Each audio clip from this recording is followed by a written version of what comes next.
Where is Rob? Where is Rob? There you go. What is up with the squad? Is Cess your favorite auntie with Uncle Tendencies? StreamYard was trying to hate. They loaded Rob up late. What's up, Mr. Shake My Hand in the building? RobDaManMedia. Hot takes. What's happening? What's happening? Hey, sis. Y'all know what time it is, man. It's Aces Parade. Yeah, so yeah, it's Aces Parade. Aces Parade tonight at 8 Eastern, 5 Pacific, I think, right? Is that right? Yeah. Is that it? Okay. They gonna be lit tonight. Oh, what's up? Jackie, what's up? AB, what's up? Until us. Benji, baby, what's happening? I should have got on the flight and went, but then they talking about, oh, you can't get no content, you can't do this, you can't do that. I'm like, oh man, no content. They said no content. Yeah, they say you can't. They say you can't shoot no content there at all.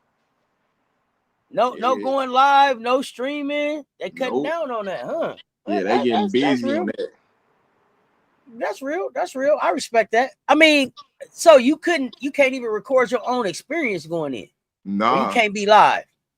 You ain't supposed to, but somebody gonna do it. You feel me? I just didn't feel like wasting the time to do it and all that. But yeah, But dang.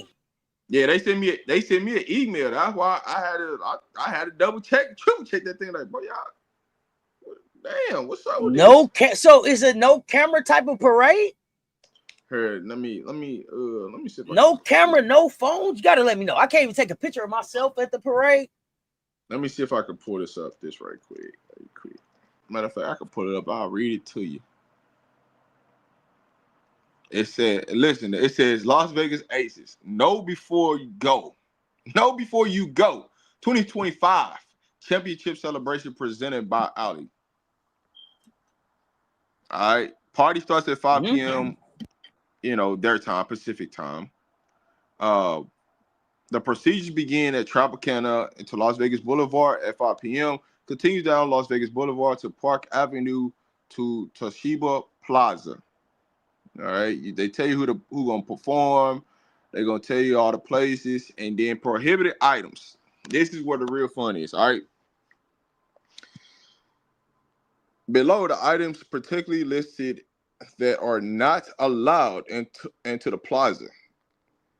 The plaza is a private property.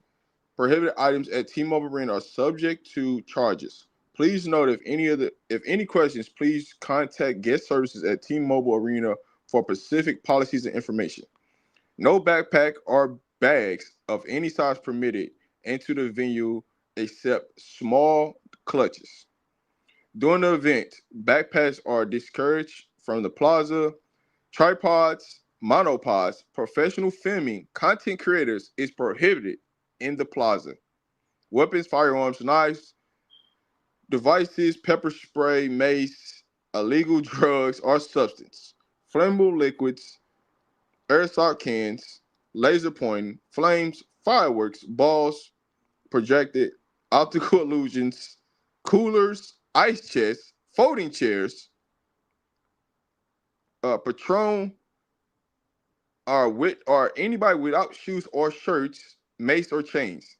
Like, bro, they're real specific on all this. Animals or pets are not allowed.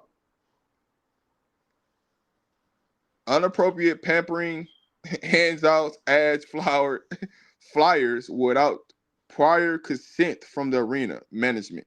Unapproved merchandise, food, drink vendors are on the plaza. The plaza is a private property, and all public forum questions can be emailed to guest services.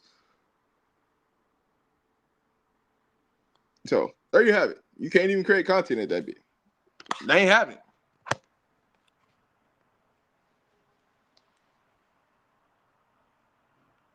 Well, I mean, you can't. It sounds like you can't go live, but you definitely can go and get some shots with your camera or whatever, your camera phone that you can share back. So, okay, I get it. But yeah, you're not gonna just live stream our parade. We got it on. We want the views. I respect it. Okay. 37 in the chat. Hit the like and the share. They both right there. We don't care how you want to do it. Now, we want to control the content, or we want to get paid. That's what they said. Basically, what they were saying is, hey, listen, We know all y'all content creators finna fly out here to get this goddamn content, so we just gonna put it out there. Now, here's the thing though. Say you wasn't an Aces fan, or you wasn't signed up for the Aces, you would have never got that email. So it wouldn't. Somebody gonna do it. You feel me? Mm-hmm. So you're hoping that somebody opened up that email and actually read that email. That's all. It's all good though. I mean, yeah, it is what it is. Oh, absolutely. So let's get into it. Cause me and you ain't talk. We ain't talk hoops in a minute. We making up shows. We got a lot of hot takes to catch up on. And I know we're gonna talk WNBA. But it's only fair. Small's the one. Yolanda Wells, what's up? Jeremy, what's good? MJ, get into your laptop soon. Let's get it. So check this out. Let's back up because a couple things have happened that we haven't talked about. Okay. SEC Media Day 1 and 2 have completed. What were your takeaways? What were your biggest takeaways? We talking leadership, baby. Hey, gotta step up and be a leader, baby. You gotta step up and be a leader. Ain't nothing else about. Hey, listen, you gotta step up and be a leader. That's all I took away from that. You know what I'm saying? You gotta be a leader at some point in your life. You know what I'm saying? Hey, don't be out front running now. When you see everything, when you front running, you can be a leader. But when you ain't out in front and you having a bad day, you having a bad game, you can't lead. That's my biggest takeaways. I'm getting straight to it. Okay. Well, we know where he at with SEC Media Day. And if you don't hey, listen, YouTube just sent me this today. Now they told me get to the money. So you know, I gotta click clack that thing. Click clack. You know what I'm saying? That's how it was when I seen LSU up there talking. Click clack. What they talking about? Okay, click clack. What they talking about? Okay, that's hilarious. So okay, that's what you took away. Everything that happened at Media Day. Anything else? Anything about Auburn? Anything? Larry Vickers? Anything? Let me know. I'm excited. I'm excited about Auburn now. I'm excited. You know what I'm saying? Hey, my man say, hey, I got a pro style system, man. You know, feel me? You gonna have to come see about us. We ain't finna lay down, and I expect us to do big things in the SEC. So I'm here for it. You know what I'm saying? I'm here for it. I want to see what he's talking about. Yeah. Now I'll say this. I ain't watching everybody just because I just knew that they finna get up there and do some politic and BS, and they ain't finna be talking about nothing. Especially my guy Mississippi State. He probably was the most like trying to persuade himself that he had a good team. Oh, you talking about Purcell? What his team is? Yeah, Purcell. Yeah. Oh, Purcell. Yeah, he's trying to persuade us. You know what I'm saying? That he had a good team. No, is it us or his team? I don't know who it was. Man, I was trying to figure out myself. I really thought he was campaigning for another job because that seat high. But anyway, listen. When he opened up though, I was like, dog, this he really out here trying to campaign to be the commissioner of the SEC more than he is talking about his job. Yeah, he was working. I mean, I'm talking about he broke down teams in the league. Like, hey man, how many teams made it to the tournament and the championships and all this blah. And I'm like, dog, you at Mississippi State, bro. Why are you talking about the SEC? We want to know about your team. What that is, man. What it is. You know? So you know, it's funny that you walked away from the SEC Media Day with leadership on your mind. I walked away with unafraid. And we ain't afraid. Unafraid.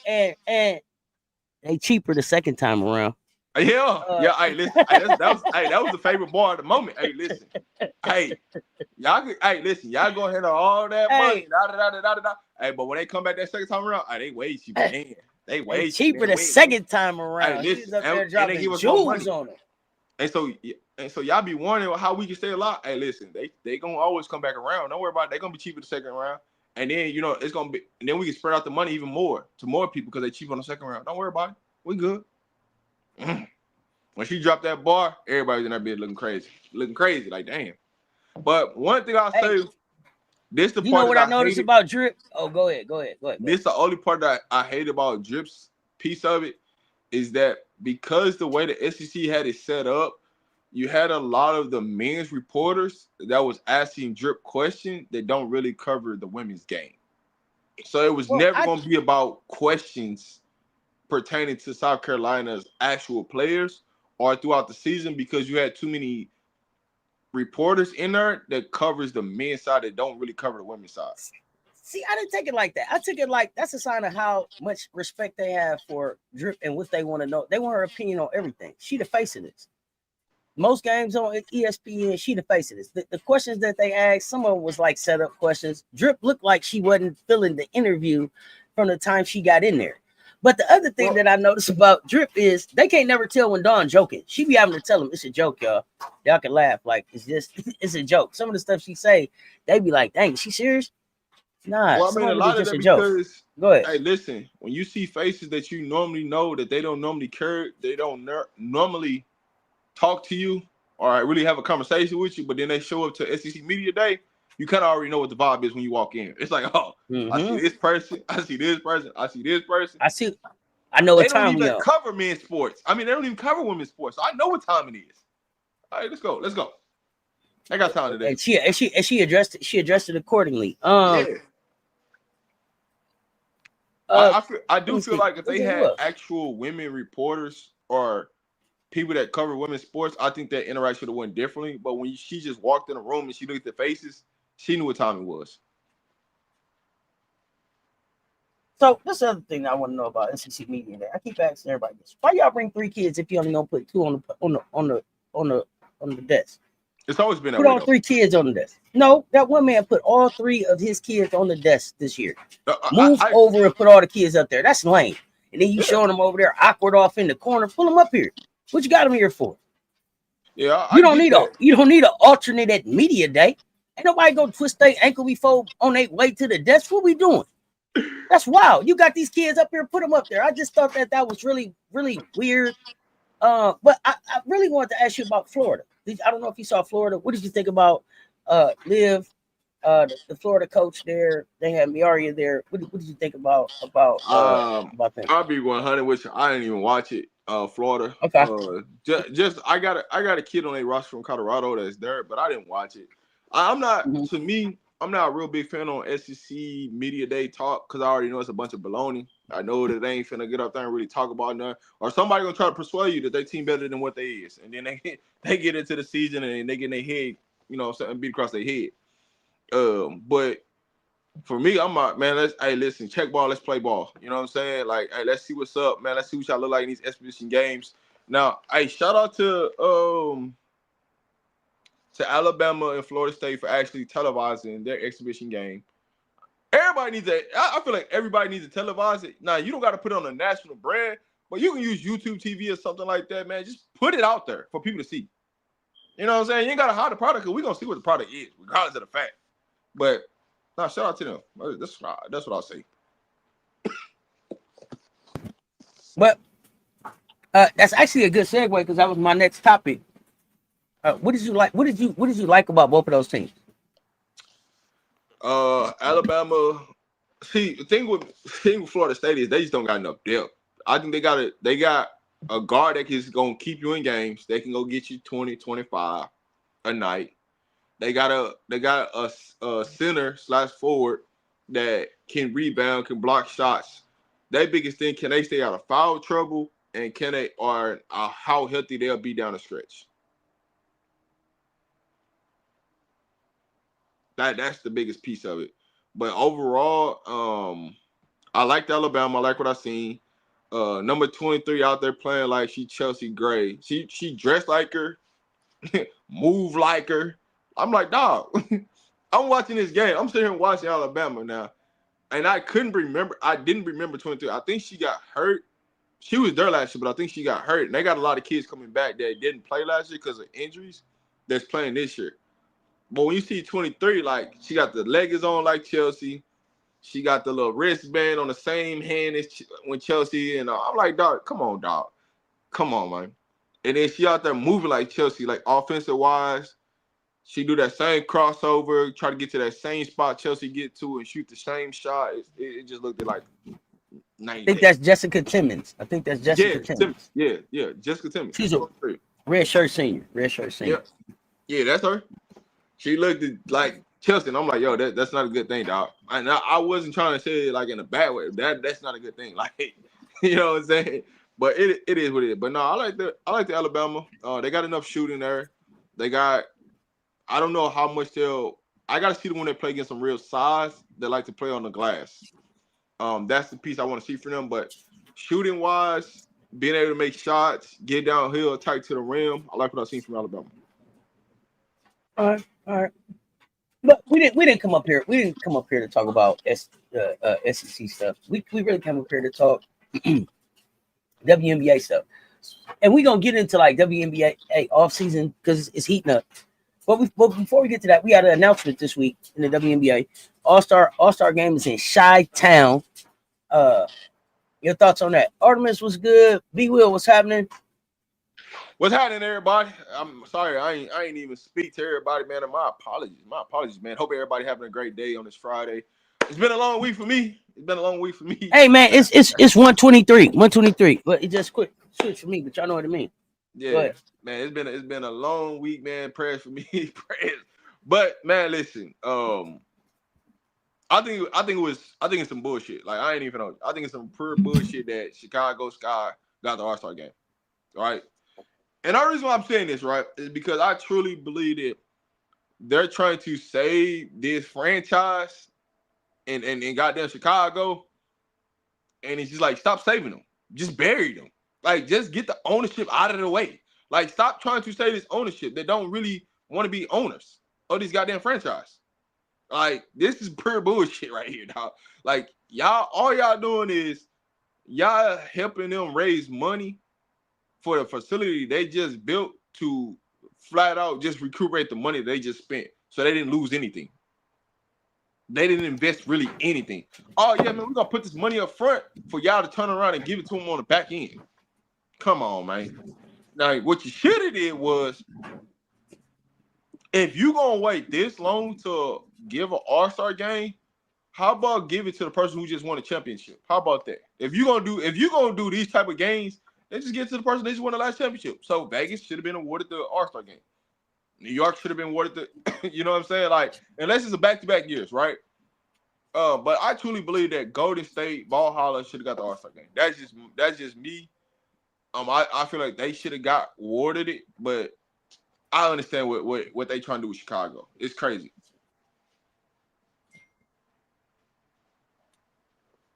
It's crazy, dog. Well, I mean, so let's. I feel like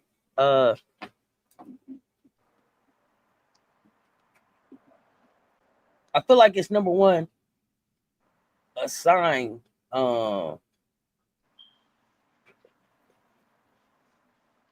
they may try to core Angel or force Angel's hand to stay in Chicago. Let's just be honest. Let's be honest. There's nothing about the Chicago Sky that says all or star. Nothing about it from the top of the organization, right? And I'm talking management ownership at this time. When I look at the roster as currently constructed, if Angel doesn't play, the only potential other all-star there is Camila Cardoso. I've never seen an all-star game go to a city where you potentially may not have, and I don't even know if Camila Cardoso is back in Chicago next year, right? So it's just really weird the timing that is going to Chicago, especially because it's not like this was a decision that was made years ago, like we see in other sports. This is a decision they made last week, like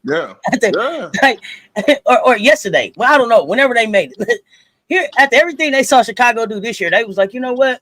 When we look around the WNBA, the best place that we can send people the best product is Chicago. How? But see, here's my thing. You could have went to LA.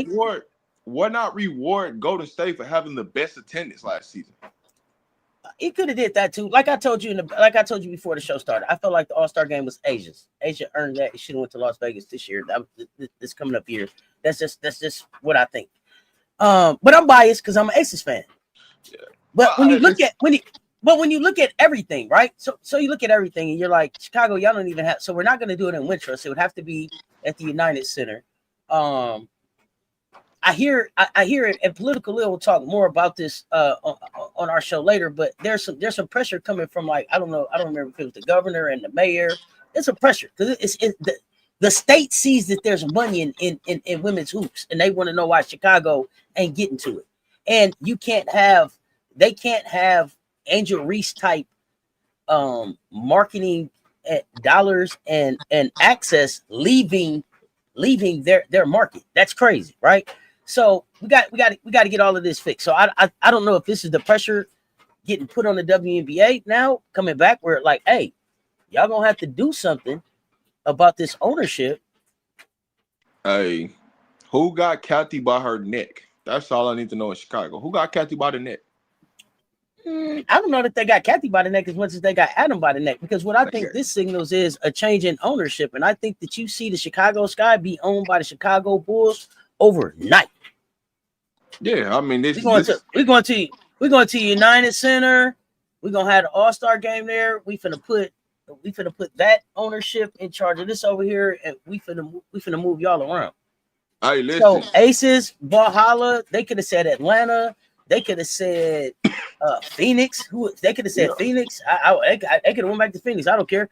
They could have said Washington. They young and up and coming over there. They could have went down to Dallas, where you got Paige at, right? They could have did all of that. One second, y'all. Go ahead, Rob. Well, here's my biggest problem with this all is Adam Silver having his input on this, having his footprints on all this. I think that's ludicrous. But you can see right now, right? Portland, they just hired an NBA coach. Didn't get nobody from the WNBA opportunity to take one of them franchises. Y'all gave that to somebody in the NBA. Come on, man. What are we doing, dog? Stop with this NBA, moving to the WNBA. A lot of these coaches don't deserve to be head coaches. That's why they're not in the NBA. Stop trying to give the opportunity to them in the WNBA. But when it comes back to the All-Star game, that's why I asked who got Kathy on Nate. Got it. Because ain't no way Chicago should have got awarded this. Ain't no way. But ain't no way I believe it was Kathy decision. I got two problems with this. And the first problem I got with this is WNBA. Why are y'all not doing an All-Star game 2 years out? Why are y'all waiting 8 months to try to tell you who's going to get the next city? This should be something that's done 2 years out to give each city time to adjust to, hey, they got the All-Star game coming. They can really put on a big show. They can get everything aligned in place. You don't do this in an 8-month span. That ain't how this works. But once again, we're talking about planning. We're talking about procedures. We're talking about putting things in place to make the game grow. We're talking business sense now. And a lot of people in the dub don't got business sense. So you have that. So yeah, I don't think that the final decision was Kathy. I think that the final decision is Adam. She got to run it up the pole to see what Adam said. Man, Adam making the wrong business decisions. But I get why Adam's doing it. Adam's doing it like, shit, we got to keep Angel Reese in Chicago. That's why he's doing it. It ain't even about Chicago should get it. But, hey, man, the only way you're going to be able to keep Angel Reese in Chicago, you got to put the All-Star game there. That at least takes some of the tense pressure off of them to say they got to trade Angel or what they got to do with Angel. Then you got to keep Camilla. Like that's what this game is. Cat and mouse game. That's what this game played right now. It's cat and mouse. So here's the thing: you can award an All-Star game to Chicago, and then Angel can say, "I'm not playing. I'm sitting out." So now, what are you talking about? What are we talking about? It's not really a leverage move, unless you can make Angel not sit out.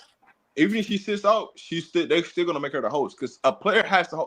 They always try to make whoever city it is a player host. They still gonna try to make her the host of the city, no matter if she sits out and don't play. So Chicago, and the WNBA would take the chance of putting the microphone in Angel's hand to host the All-Star game when she not playing. Just like she not playing. Clark. They did the same thing. Yeah, well, here's the thing. Here's the thing though. Angel ain't Caitlyn. That's unapologetically Angel. Put the microphone in her face. Put the microphone in her face if you want to. I hope they do.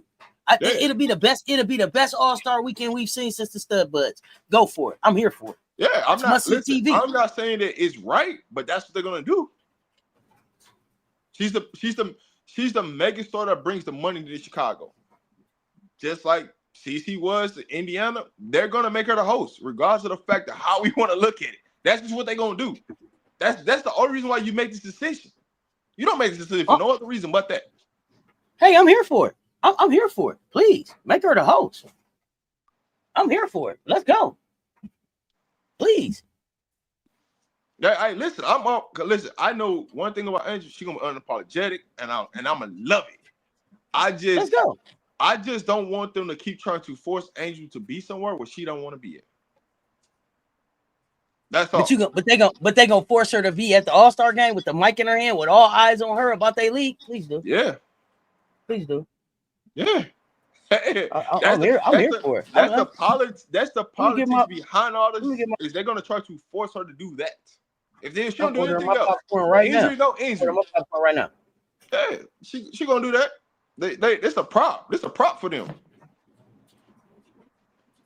Because they're gonna try to prove something to the world that we already know what is something different. Like you gonna try to sit up here and lie in our face, and we already know that you're gonna lie in our face. All I can say is, listen, they're gonna try to play Angel. Angel gonna be like, man, I ain't going for none of this. Y'all can just go ahead and trade me.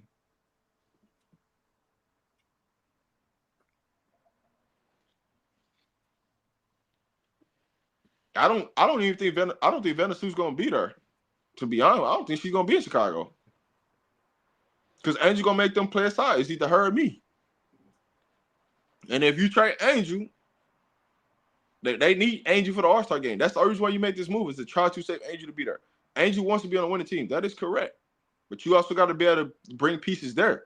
Who's going to be willing to come there to this dysfunctional franchise? Now, Chicago, some way, somehow, always finds players. But they can't never get right with the players.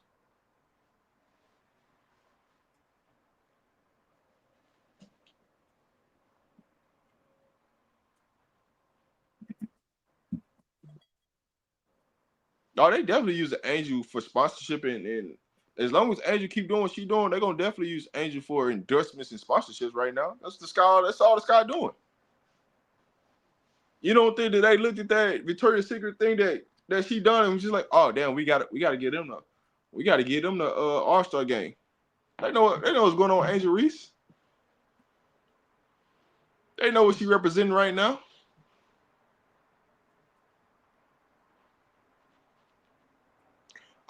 Chicago Sky needs to get new ownership. I don't think nobody disagrees with they need new ownership.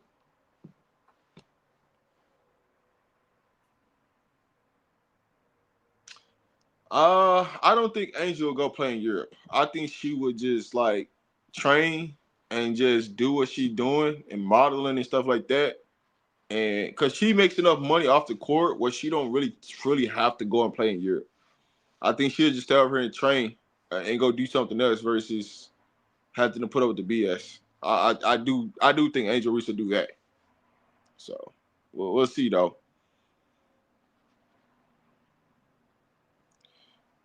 So you think Angel's still gonna play in Chicago next season? Here's my you want to know my theory about this? I told you before we got on here, right? I think Angel Reese plays All-Star and she tries to find a way to get traded after the All-Star game. That's my theory behind all this. Like, hey, yeah, play the little cat and mouse game. Hey man, I did what y'all want. All right, go ahead and trade me now. Because everything will come a full circle, right? But I do think that she's gonna play some type of part. The good thing is she's still on a rookie contract, so they can't really call her right now because she's still on a rookie contract. So, but you know, Chicago, I've seen them do it where they'll wait till after the All-Star game like they did with Mayberry and trade her. So we'll see. So actually, I don't think firing Jeff is enough. Right? I don't think that firing Jeff is enough. I'm with you. So listen, my first thing is I've been saying since last season, sell the team. Sell the team. I've been saying that since sell the team. Get rid of all of them. Start over. But here's the thing. Firing Jeff, I don't even think it's firing Jeff. It's what replaces Jeff is what's more important about how you try to keep Angel, right? Period. You fire Jeff, but who are you putting there? You're gonna have to build some real trust with Angel because you've broken trust like twice now. You've broken trust twice now. But how this thing got handled. So it's not even just the firing of Jeff, it's how you replace it. Yeah, I'm with you, AB. I said sell the team, but if you're trying to get to a negotiation or a place where you're trying to say, hey, in good faith, you know, will you give us another chance? We messed up. then it has to be with what are you replacing? Who are you replacing Jeff with? How involved is Angel in that process? And then you know what I'm saying, what are the checks and balances that y'all build in for her to be able to hold you accountable for not just the replacement of Jeff, but then what does the team look and build out and feel like as we go from what this new GM is? Because after Jeff, I don't, and then I don't know if that means that Tyler stays there when another GM comes in. I don't know, and I don't know if I haven't even researched if Angel wants to play for Tyler, right? Like I don't know that. I don't, at one point somebody I think was saying that Angel was like, "Hey, give Tyler a chance." I don't know how she feels about playing for Tyler now. I Rob, you got mean, thoughts on that? if she said give Tyler a chance, you still got to put the pieces around her because what she's saying, give Tyler a chance. She don't think Tyler's the issue. She just thinks that they don't have the right core pieces around her for them to be successful based upon the way he wants to play. So anytime you hear a player say give a coach a chance, it's because they all know in some way, in some form that, hey man, we just don't got enough pieces. We just don't got enough pieces to get it done. No matter how you want to slice and dice and put this person in lineup, put that person in lineup, move this person, move that person, we still ain't got enough. And quite frankly, right, when you look around the league, how many teams really do have a lot of, like, when you look at the bottom teams, how many of the bottom teams really got a lot of talent versus what you see at the top? A lot of these teams are top heavy. Like, it's not really a lot of talent like they can really change a team momentum wise. Like, you got your ages, you got your Stewies. I'm not putting feet in that category, but like people that can really change the team and change the way to project the other team. There's really not a lot of those people in the league. So you have to really fill out with better role players. So from that standpoint is how do we get better role players that are willing to come to Chicago that ain't been in Here, Chicago, here, understand well, what's here's going the on? thing. Here's the thing. People that's been to Chicago and the people that ain't been to Chicago, it ain't getting them to come to Chicago. Chicago is fine. Chicago is one of the best cities in America in the summer. It's nothing like Chicago summer. Copper told you, and she from Philly. She called Chicago home. And this is why the sale has to take place, because the reason why people aren't coming to the Chicago sky is because of the Chicago sky. Yeah, Chicago, the city, is not the problem. Even there, people are even willing to come and try to build with what you have there. But because you don't have a pregame meal, and we joke about that, but that's serious. that's Because you serious. don't have because you don't have because you don't have a real facility, right? Because I'm walking around with my gym with my gym locker in my trunk because I can't even keep stuff anywhere, right? Like there's no, I don't even know if there's really a full medical staff. I don't know how you get recovery. I don't know how you take care of your body. I don't know how you work Hey, on your game. I don't know how you work on your craft. You're not even paying enough money to pay my rent in the places that I want to live in this place. So what are we talking about? The reason people aren't coming to the Chicago sky, and you have at least 30 probably WNBA former and current WNBA players that have told you it's because of you. We're not coming because of you. You won't even give us a piece of bread before the game. Stop playing. but They see, got to here's fix my that. thing. Yeah, but see, my thing of it is though, how could you want to play for a coach if you in that same organization and the coach ain't doing nothing? Because for me, as a coach, right, I tell you, any team that I coach, I've always made sure like my Good. team had pregame meals and stuff. You know what I'm saying? At any level of basketball coach that I made sure my team had pregame meals or postgame meals, stuff like that. And so for you as a coach, not making sure that happening, the hell with the organization. You still getting a check too. You can make sure that your team got taken care of. You couldn't go out and get a sponsor to go make that happen. And you a franchise. You know what I mean? Business that would have signed up for that. All you gotta do is just ask. Just saying, man. It's. I wouldn't want to play for that. That's all I'm saying. But the organization is terrible at all time high. But I just don't. This whole rewarding Chicago All-Star game, man. It just threw me for a loop. I'm like, why? Just why? I mean, see, I hold everybody. Hey, AB, I hold everybody accountable. I hold the head coach and above accountable. Matter of fact, the assistant coaches, like even as the assistant coach, because I mean, you have to be assistant coach before you become a head coach. Even as assistant coach, shit, I would cook for my teams. Like, man, what? Playoff game and everything. Bro, man, listen, we cooking it up. I'm gonna make sure we got something to eat. We got something, cause it's like when you at lower levels, right? You got kids that they don't go eat at lunch and they don't do this. You got to make sure that they don't, you know what I'm saying? They got everything that they need energy wise, but maybe it's just me, you know.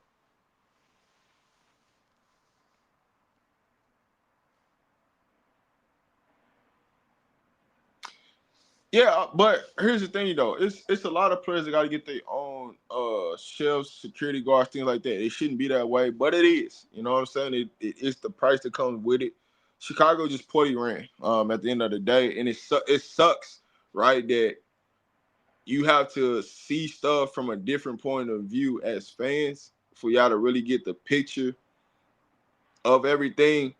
But every player has to get get their own private security. Now some of it is built in some people's contracts, things like that. But for the most part, everybody gotta get their own private securities. They gotta get their own shelves, things like that. It's only so much the team can do. But from Chicago, they not even doing the minimum things, like the minimum things. Like it ain't even some over the top stuff. They not even doing the minimum stuff to actually feel like you're wanted, you're needed, or anything like that. That's the real problem that you have with Chicago. Is like and the some of problem these with that is organizations this though, trying, Rob. they not even doing the minimum stuff. Go ahead, Cess. Here's the thing though. The reason that they not doing the minimum is because the WNBA hasn't defined the minimum. The WNBA said you got $50 million, you can get a team here. You don't need a facility, you don't need a plan, you don't need a locker room, you don't need a meal, you don't need no meals, you don't need a medical staff, you don't need a wheelchair, you don't need nothing. But $50 million. Yeah.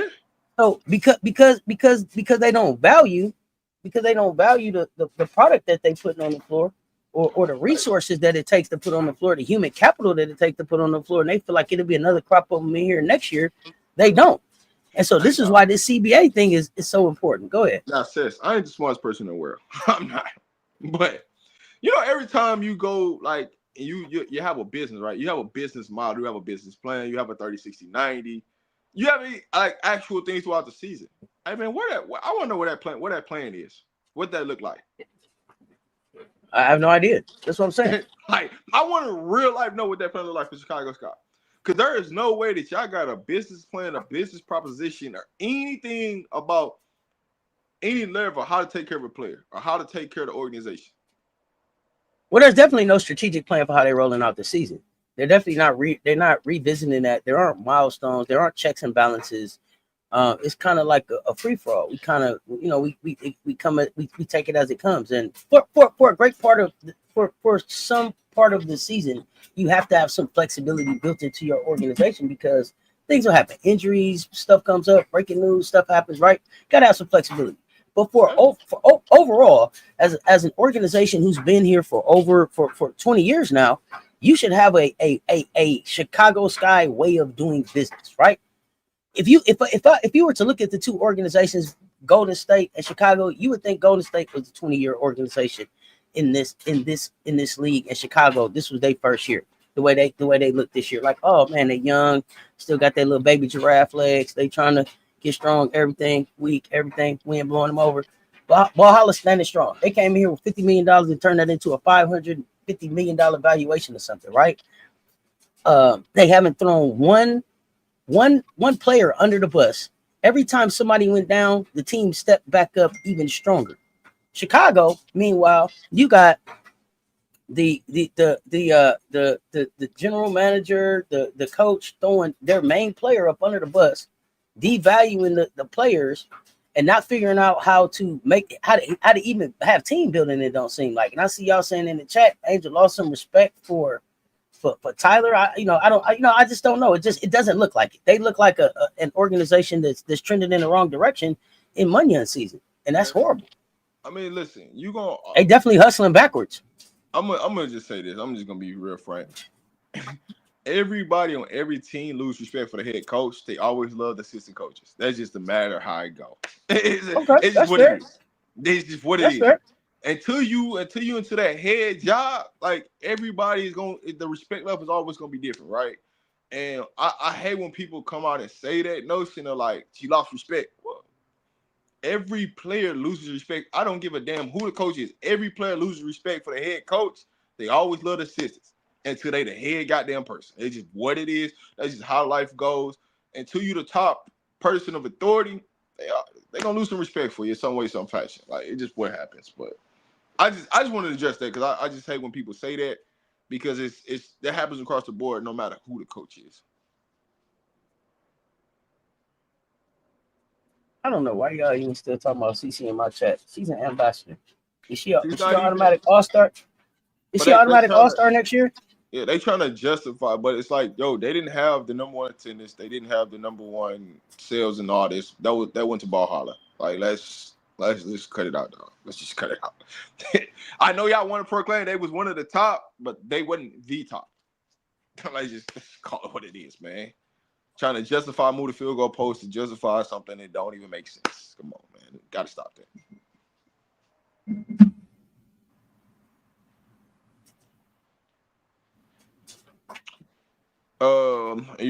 You're taking off from Jeff because he's a man of a black man. I don't even see sisters coaching doing anything. I'm sorry, he's not a good coach for Angel. For me, let's say this. Let me just say something about the coaching thing. You can only it don't matter that Tyler Mark's the coach or not the coach. It don't matter who you put in that position. The roster wasn't good enough for you to compete at any type of level. Like you can say however you want to see it, slice it and dice it, right? If you can't compare last year's, or you can compare last year's roster to this year's rosters. They're a little bit different in the aspects of it. But from a standpoint, right, they have more injuries sustained on this Chicago's year's team than they did last year. So that played a little bit of part. But when you talk about coaches, it didn't matter if Teaspoon was there. It didn't matter if Tyler Marsh was there. They were incapable of flat out resources, right, to go out there and win.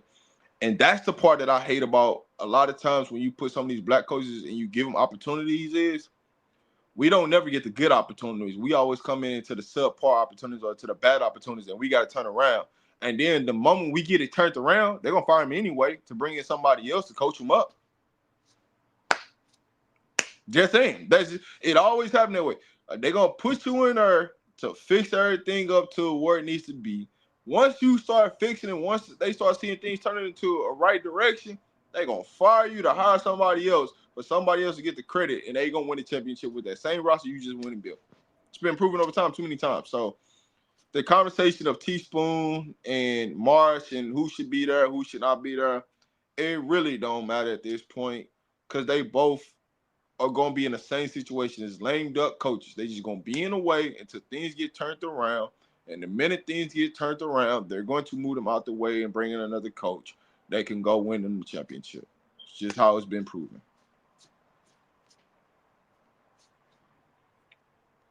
All-Star Game in Chicago is to fool all the fan base across the nation to spend money and watch and support the league, not actual the players. I can agree with that, but also it should support the Chicago franchise. So the Chicago franchise is going to be the one that wins. No, I don't agree. I can agree but disagree at the same time of it. Why? So here's the thing. Why does the All-Star Game being in Chicago fool fan bases across the nation to spend money? Wherever the All-Star Game is, fan bases across the nation is gonna spend money. So it being in Chicago ain't specifically to fool all the fan base. If it was in Las Vegas, wherever it's at, if it's not paying the players what they want. See, here's the thing. Let me say this: it ain't no All-Star Game if the CBA don't get handled. So if they ain't paying the players what they do, it ain't no All-Star Game. So by the time the All-Star Game show up, the players should be paid. They should have what they want from the league, and it should be happy. Everybody should be happy. So the money that you spend at that time to go to the All-Star Game in 2026 should absolutely be in a 48 to 50% split with the players, or it shouldn't be one. I don't care where you have it at. If it ain't a 48, 50% on all 10 streams of basketball revenue, basketball related income, then it shouldn't be none. Then it shouldn't be one, period. Steven, you in the wrong chat. You're in the wrong chat. You the wrong chat. Them ain't the only two. The finals game this year was the highest game. It was the highest game watched, highest finals game watched since the inaugural season, and with neither one of them in the building. So Hey, it ain't listen, it ain't you know that. what's crazy? It's like the ratings keep going up and all this, and then everybody want to just look at two people. Like it ain't just two people. Like the basketball across the landscape of the W is getting better, and it's allowing people to see it in a different view. But also the market ship of where the WNBA is placing some of these teams that is increasing. So the eyes of just women's basketball is growing at a different rate than what people are looking at. It ain't just one person. It ain't just two people. It's a collective group of these women. That's the reason why we're in the situation that we're in right now with the CBA. Because it's a group of women, not just one, not just two. It's a group of women that's making all this run. And we have to pay attention to that. We can't just say, "Oh, it's because CC." No, the league was already going for CC even got into the goddamn league. Let's stop that madness, right? The league was already growing, right? Did she come in and help? Yeah, but did she enhance it to some crazy? It did no, it didn't. All right, so the league is growing because of everybody that's watching basketball. Everybody's got their tunes on women's basketball, and women's basketball has been a better product than men's basketball. That's just what it's been. It's been easier to watch women's basketball games than it is men's, with all the crying and flopping, and you just getting tired of seeing some of the players. And there's no new wave of enjoyment from the men's side. So that's all. And I'm not sure what you've been watching since Larry and Magic got to do with anything with the WNBA that we talking about right now, and the comment that you made about CC and Angel. I don't see the correlation. But help me understand. Because again, like I said, them ain't the two reasons. Them ain't the two main reasons people is watching. Did they bring some people? Sure, but stop helping push that bullshit narrative. That ain't why people is watching. The quality of the basketball product on the floor in the WNBA has improved tremendously. The parity across the league is crazy, and it's getting even better with the quality of the players that's coming out of college now. We finna see rookie classes coming here that we've never seen in the WNBA yet, because it's just 29 years old. They just finna get their first. They just finna get their first Jordan class. They just finna get their first 96 type class. They just finna get these type of talents coming in. They haven't had one season where they had multiple generational talents coming to the league. But they finna have multiple generational talents coming to the league back to back. That's gonna be game changing. It's gonna be game changing. And you, hey, So this ain't. And then the other thing that's gonna happen in this league that y'all haven't never seen in any other league before is that these women are coming in not only with the degrees that y'all made them, go get. They're also coming in now now that NIL and collectives and revenue sharing have been in place for 4 or 5 years now. They're coming in already with a bag. They're coming in already with partnerships and collaborations with brands that you haven't even been able to bring to your table. So they're coming in a collaborative way that you haven't never seen nobody come to the league in. So the way that they finna have to deal with them is finna be totally different. So it's not just a business as usual type situation. This is game changing. This is culture shifting. This is redefining what business looks like going forward in professional sports. And you better have your eyes on it, because this right now is about getting to the equity. This right now is about getting to the bag for real. This right now is finna help build generational wealth across color lines, and that's scary. That's shifting. You ain't had that before. Got to get the open up the gatekeepers out books. the way. Yeah, stop pushing these bullshit narratives about two players, and let's really look at the money that these young people is bringing to this motherfucker, because they coming with it. Hey, listen, and it definitely started before 2024. So stop with that logic. Stop with that logic, because this is already on a different trajectory way before 2024. Like y'all act like some of these players and what they doing wasn't already in the league before these players got there. Like we just blanked out on everybody that came in the league before they got there. the people that actually set milestones to get the league. Like if the league wasn't where it was before they got there, the league wouldn't be where it's at right now without them. Stop trying to demonetize that and devaluing what the product was before they got there. They helped them give them the opportunity to be able to grace the platform, to be able to see at a higher stage. Well, the other thing that I want people to really keep in mind is that like this league is not 30 years old yet. It's not even 30 years old yet. And we compare it to leagues. How long NFL been around? And the NBA got what, 75, 76, 77 years, so almost 80 years old, almost a full life. They ain't 30 yet. Think about all the shit you accomplished in your life from 30 to however you years old now, right? No, I don't think it hurts Angel if she sits out for a season. I think it makes her even more powerful. If I'm a player, I don't even allow that to happen. Did y'all see they tried to add the CBA that all branding and partnership has to go through them? I ain't going for it. I ain't going for that. ain't nobody going for that one. You ain't gonna control my coin. Yeah. I file taxes, homie. Mm-hmm. You gonna pay the taxes for it? Yeah, no, we ain't doing that. No, you ain't gonna pay the taxes for it. So, yeah. And some of these brands wouldn't come to the table if it wasn't through me. Yep. And some of these brands, especially these black and brown owned brands that's really out here getting to the money, you wouldn't even sit down with them or notice them or knew nothing about them if it wasn't for me. So no, just like I got to come through your door, you got to come through mine. And that's different when we sitting at the table. It's different when I sit down and I tell you, even if you make your max 875,000, the top 5, maybe the top 10, if they didn't handle their NIL and they revenue sharing and everything right over their 4 years, they should have that already in the bank already.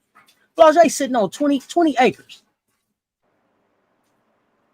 Man, y'all see the money. Y'all see the money Juju moving with. Do y'all think that 850,000 y'all gonna be able to offer? That 250,000 you gonna offer a rookie?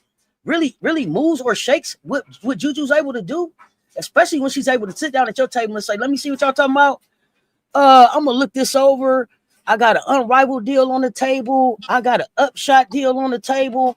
I got an international league deal on the table. I'm gonna take a look at all of them and see what's best for me, my brand, and my platform, and then I'll let y'all know.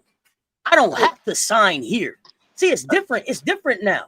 You gotta understand the business of this. Go ahead. Think about it. If you took the top 3 players across the Power 4, right, that's gonna possibly play in the league, all of them are gonna make damn near $2 million before they even get to the league.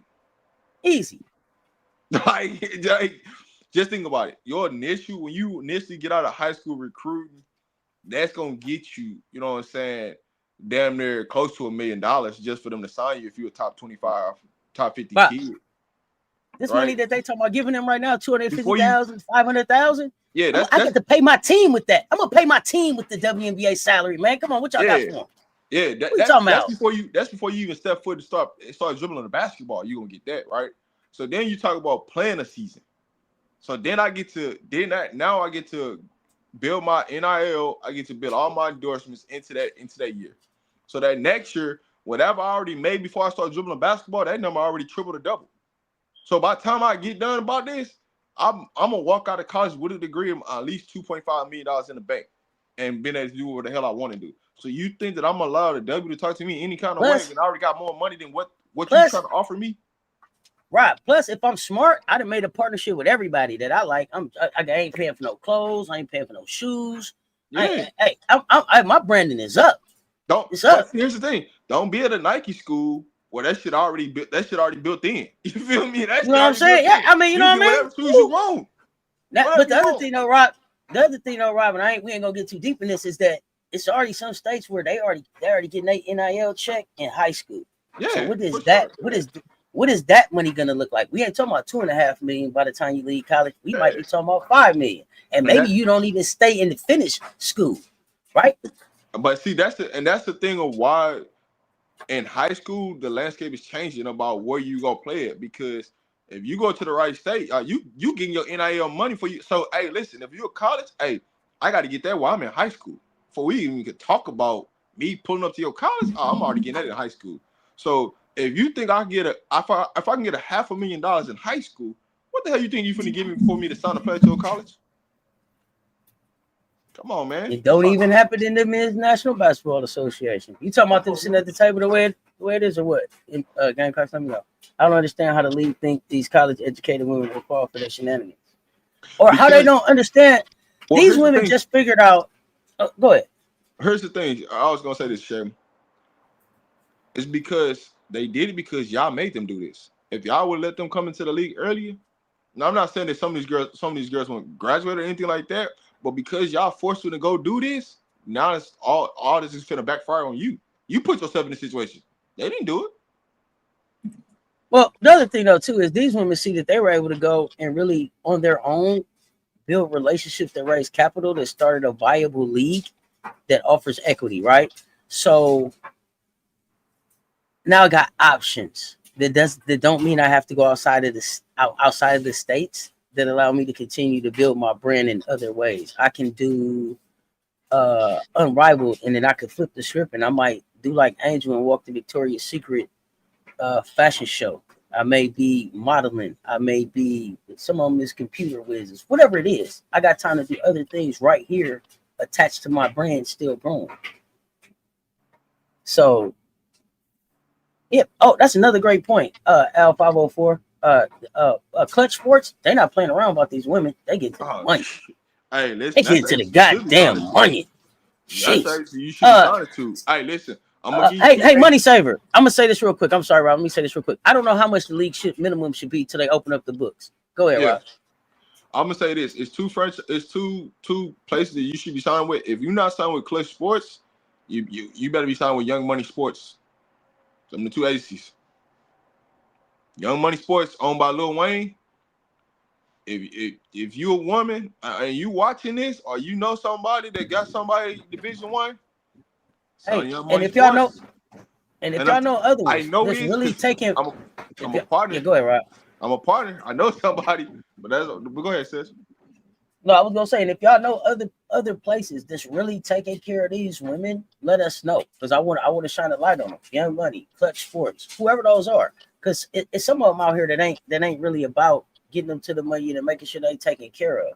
No, Clutch ain't playing about Asia, you know what I'm saying, Michelle? And we want to make sure that we are calling these things out so that people are aware. It's more than just the conversation starts at basketball, but it's so much more to it. At the end of the day, we talking about generational wealth.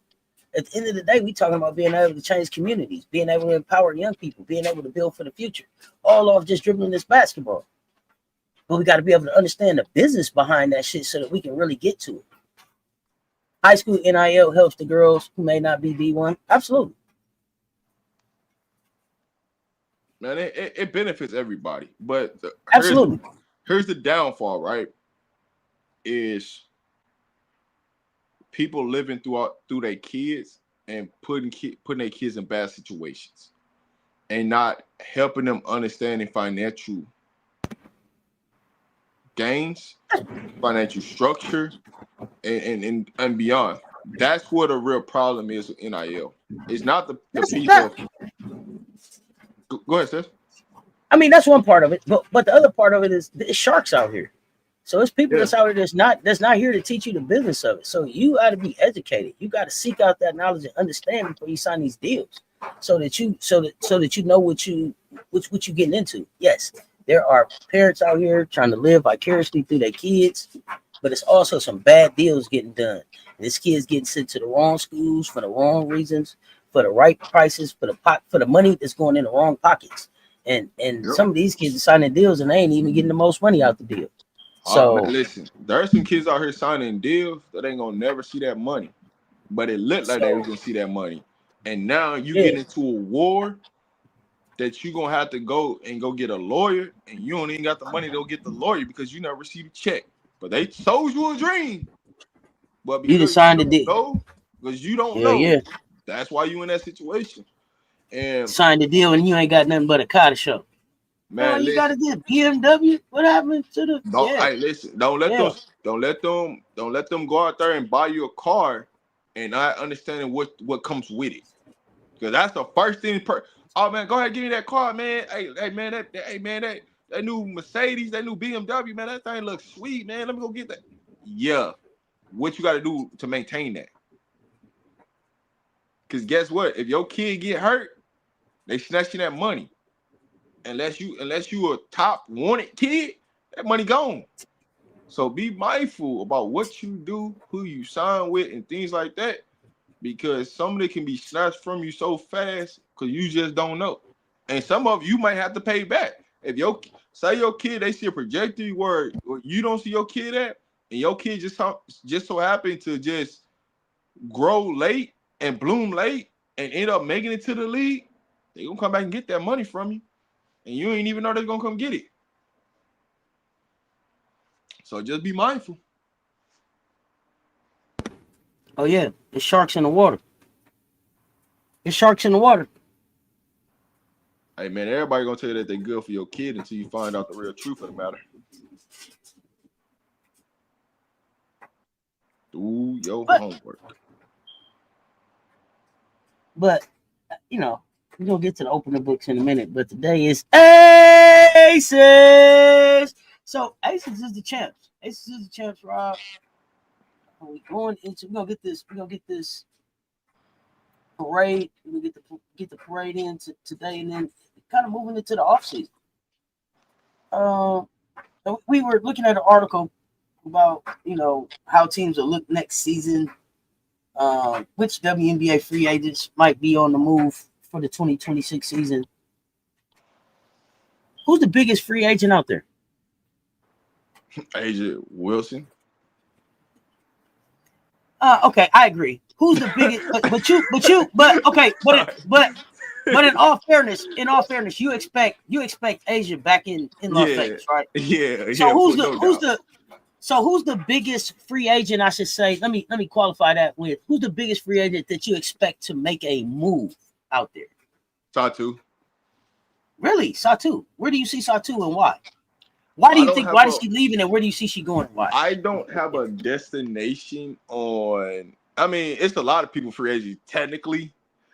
I don't have a destination to where she's gonna probably end up playing.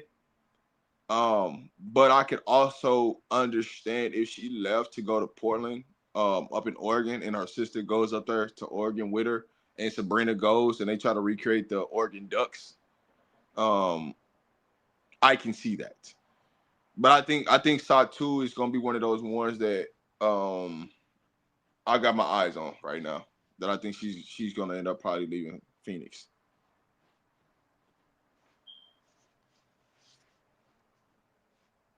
I'm gonna say Oregon right now.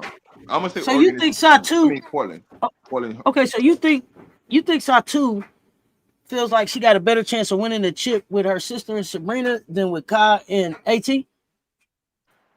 Man, listen, Cess. I'm just gonna be quite frank. When you talk about Satu, I'm gonna start treating her like Courtney. I don't know if she even want to win a goddamn chip. I just think she's want to get her check, and it is what it is. I don't think she really wants to win a chip.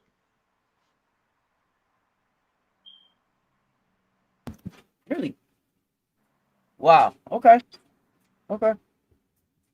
Hey, listen. When you want to win a chip, you got a different demeanor, a different act, a different swagger, a different motivation, a different hunger, different dog in you. Like that it clicks, right? I've seen Satu more motivated to win an Olympic gold than I've seen her trying to win the finals. Okay. Stewie and the Liberty. Stu York. Man, I love it. Stewie definitely out of New York. I'll push Stewie. I'll push Stewie up there. She definitely. Stewie out? Stu York? You got Stu York out? Yeah. So let me ask you: is Stewie going with Brondello? I don't. And why do you think Stewie's out? Because Stewie was like, "I'm back. I'm standing 10 toes behind Sandy." So is it because Sandy's out? You think Stewie's out or what? I think, man, Stewie knew Sandy was out. Right? But I've always said, damn. Okay. When they got up to that press conference and they flat out asked him that question, they knew Sandy was out. Both of them knew that. They both looked at each other. Everybody looked at each other like, Damn, how y'all find out? Y'all wasn't even supposed to find out till the news happened.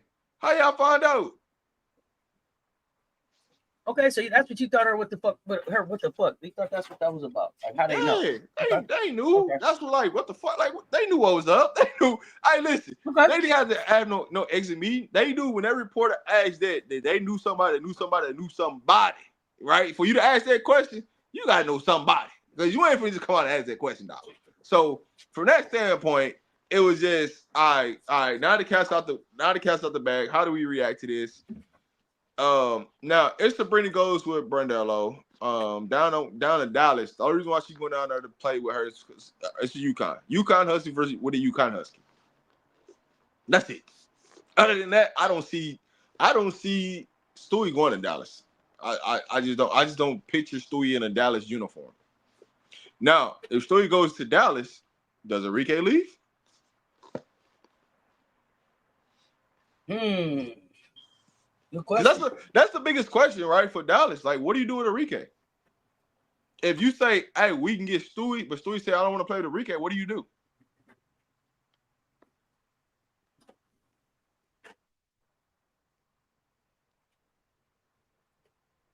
I don't know. I mean, like I said, I'm not on the Enrique got to get out of Dallas. I'm not either. Train. But also, and I felt like go ahead. I'm saying I'm not either, but attitude demeanor also mean a lot. Hey, what are you willing to sacrifice to win a chip? I'm here to win a chip. Are you gonna be willing to sacrifice what it takes to win a chip? I felt like Enrique showed that last season. For everything that everybody tells me that Enrique is, I haven't seen it, except for in the season that I felt like she didn't have anybody on the floor to trust. I felt like she stepped back and bought into what they were trying to do, and that's Paige's team. I felt like her and Paige have built a chemistry and a synergy on and off the court. I feel like there are some like-minded individuals in a lot of spaces outside of just basketball, and they're looking forward to playing with each other. I think they're both Nike athletes. I think they fit together well. I think the AZ could even come in there and fit with them. Like I said, I felt like if it came down to they had to make a choice between Enrique and Chris, and I feel like they chose Enrique. So I don't think that Enrique has to leave. I think that, but I also keep hearing everybody keep telling me, hey, Auntie, it's Angel going to Dallas. So, if it's Angel in Dallas, is that Enrique, Paige, Angel, and AZ is, who's the odd person out if it's Angel to Dallas? So, it's interesting to watch. But I feel like with Enrique, so I think the situation with Paige is a good space for her. Go ahead. I think a number of things plays in the situation like free agent, right? You got the WNBA draft, right? Where are you picking at? When the lottery, where are you picking at and start a free agent? I think that changes a lot of how you structure or what you want to do in the offseason, right? Especially from Dallas, right? Dallas lands the first and second draft picks. Okay, boom. We know we getting AZ for it. So now you got Paige, you got AZ for it. Now, does that make your decision on to keep Enrique or not to keep her? You can bring in Paige. Because think about it. If you take Enrique out, you add in AZ, you add in Stewie, you got 3 UConn players. All you gotta do is figure out the other 2 pieces, right? Well, one of those pieces is gonna be why am I drawing on the blank? Why am I drawing a blank on this kid name? Maddie Segrist. You got her, right? So that's 4. So you really just need a 5. You know what I'm saying? Find a center spot, which you got Lee Rue, but is that good enough? There you go. Their 5th spot is gonna be Azurá Stevens. Remember, that's why Nola kept showing y'all Azurá at the 5, Azurá at the 5, Azurá at the 5. So we was like, Nola, don't put her out there no more. Let somebody else play. Yeah. Well, guess what? Azurá at the 5 in Dallas. Yeah, Lee Rue was her backup. Yeah, I mean, and they'll be, bro, they can compete with that. You know what I'm saying? So it's if Stewie goes to Dallas, it is amazing to me. I'm sorry, Rob. It's amazing to me that y'all keep saying that Chicago won't let Angel go. She make them too much money. Please go back and look at all of the stars that Chicago.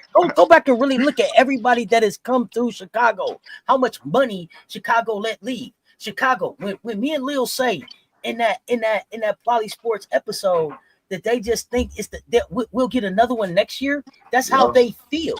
Think about that, y'all. The Chicago Sky are the last organization to win a championship besides the Aces and New York and the New York Liberty. What does that say about them?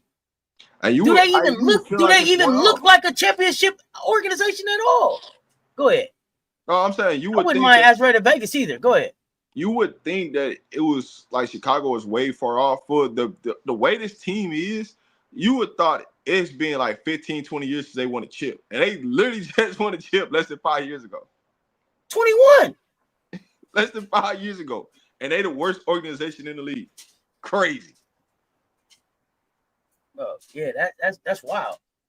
You could, at the end of the day, the GM could never want Angel, but Angel's there. There's nothing you can do about it. She's the most marketable player. But Chicago just don't care about their players. They just don't. That's been proven for so long. They just happened to land a championship. They got hot at the right time, land a championship.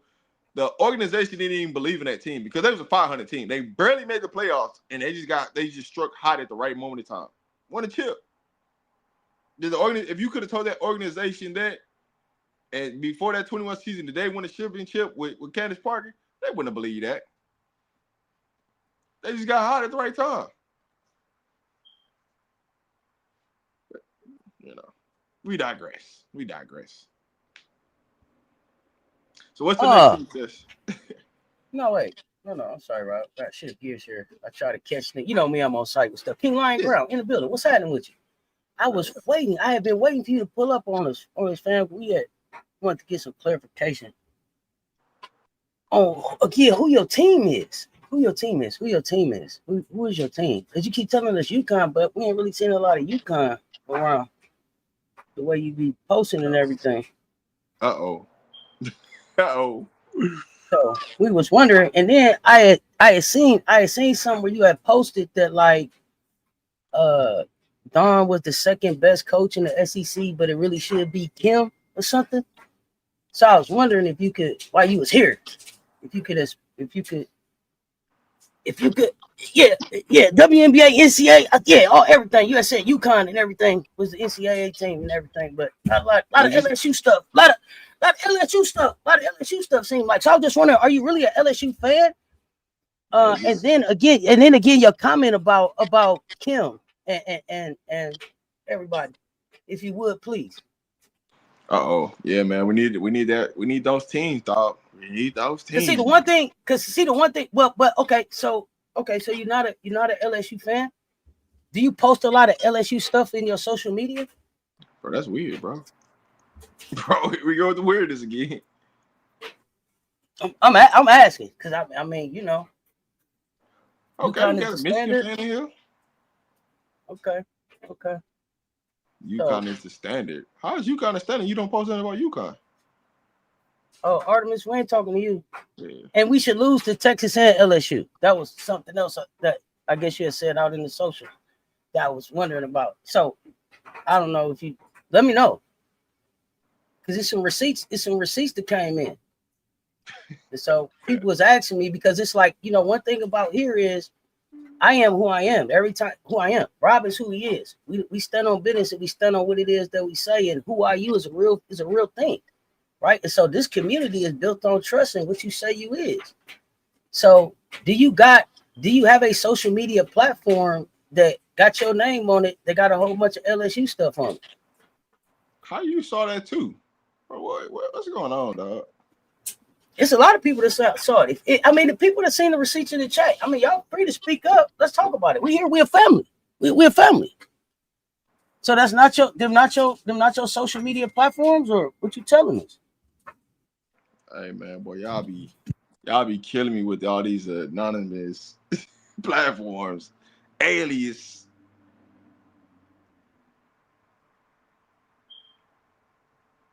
It's crazy right here. Because the one thing that I respect about the people that come in here that aren't South Carolina fans and really genuinely participate in the conversation, they come in like Mondo and say, I'm UConn, I'm standing on that through and through. I'm LSU. I'm standing on that through and through.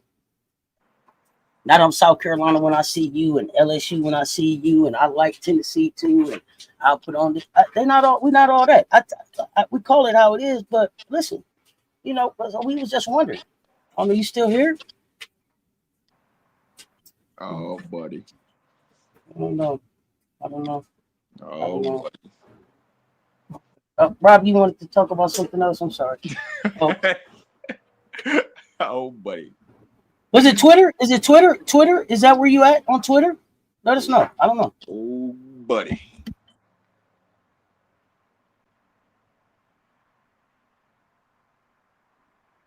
I was just getting to the next. I was just, getting to the next team, whatever team that was, man. Until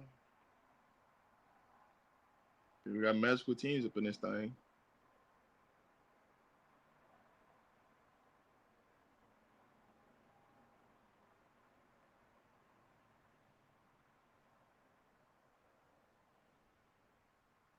His name and he shall appear. What up, Mondo?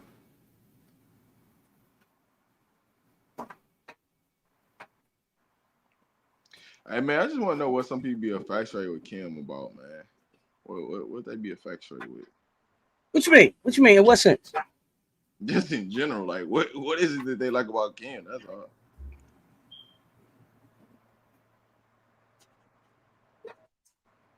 You mean as a coach? Yeah. I mean, listen, I think Kim got a lot of charisma. When she sit down, she sell you. Hey, she sell you on what it's gonna be, what you can be, what the program gonna do, all of that, right? I think she's that. Nah, she can't. She just can't sell me, dog. I'm just, I don't know. She just can't sell me. I'm just kind of. She can't. Okay, let me ask you this: she couldn't sell you now, or she could never sell you. She could never sell me. That's the thing. Okay. Okay. And that's what I'm, and the meaning that I'm like, maybe she couldn't sell you now with everything that you know. No, I mean, but about how this thing worked, or just even as a kid, you wasn't going for it. I wasn't going for it. Hey, the minute you told me, hey, I don't develop kids, ain't nothing you can okay. say. So here we go. Cause see, I don't got time, and you ain't answering. And then I said, "Is this you?" And you was like on Twitter, right? And I said, "Yeah," and you ain't said nothing back. So I'm gonna just let the fam make a judgment. I ain't got time to keep playing. Here it is on site. It's Friday. Hot takes. Let's get to it. You talking in the chat now? Talk to us about this right here. Is this you? That was a comment that you made, and it was about championship in terms of championships won, right? I think Don runs the SEC 11 out of 12 years. So this you? This is what we trying to get to right here. This you? Right here. This you? On X. This you? UConn fan, right here. You said Asia Wilson, Celtics Nation. This is who you say you are. But then this all you repost.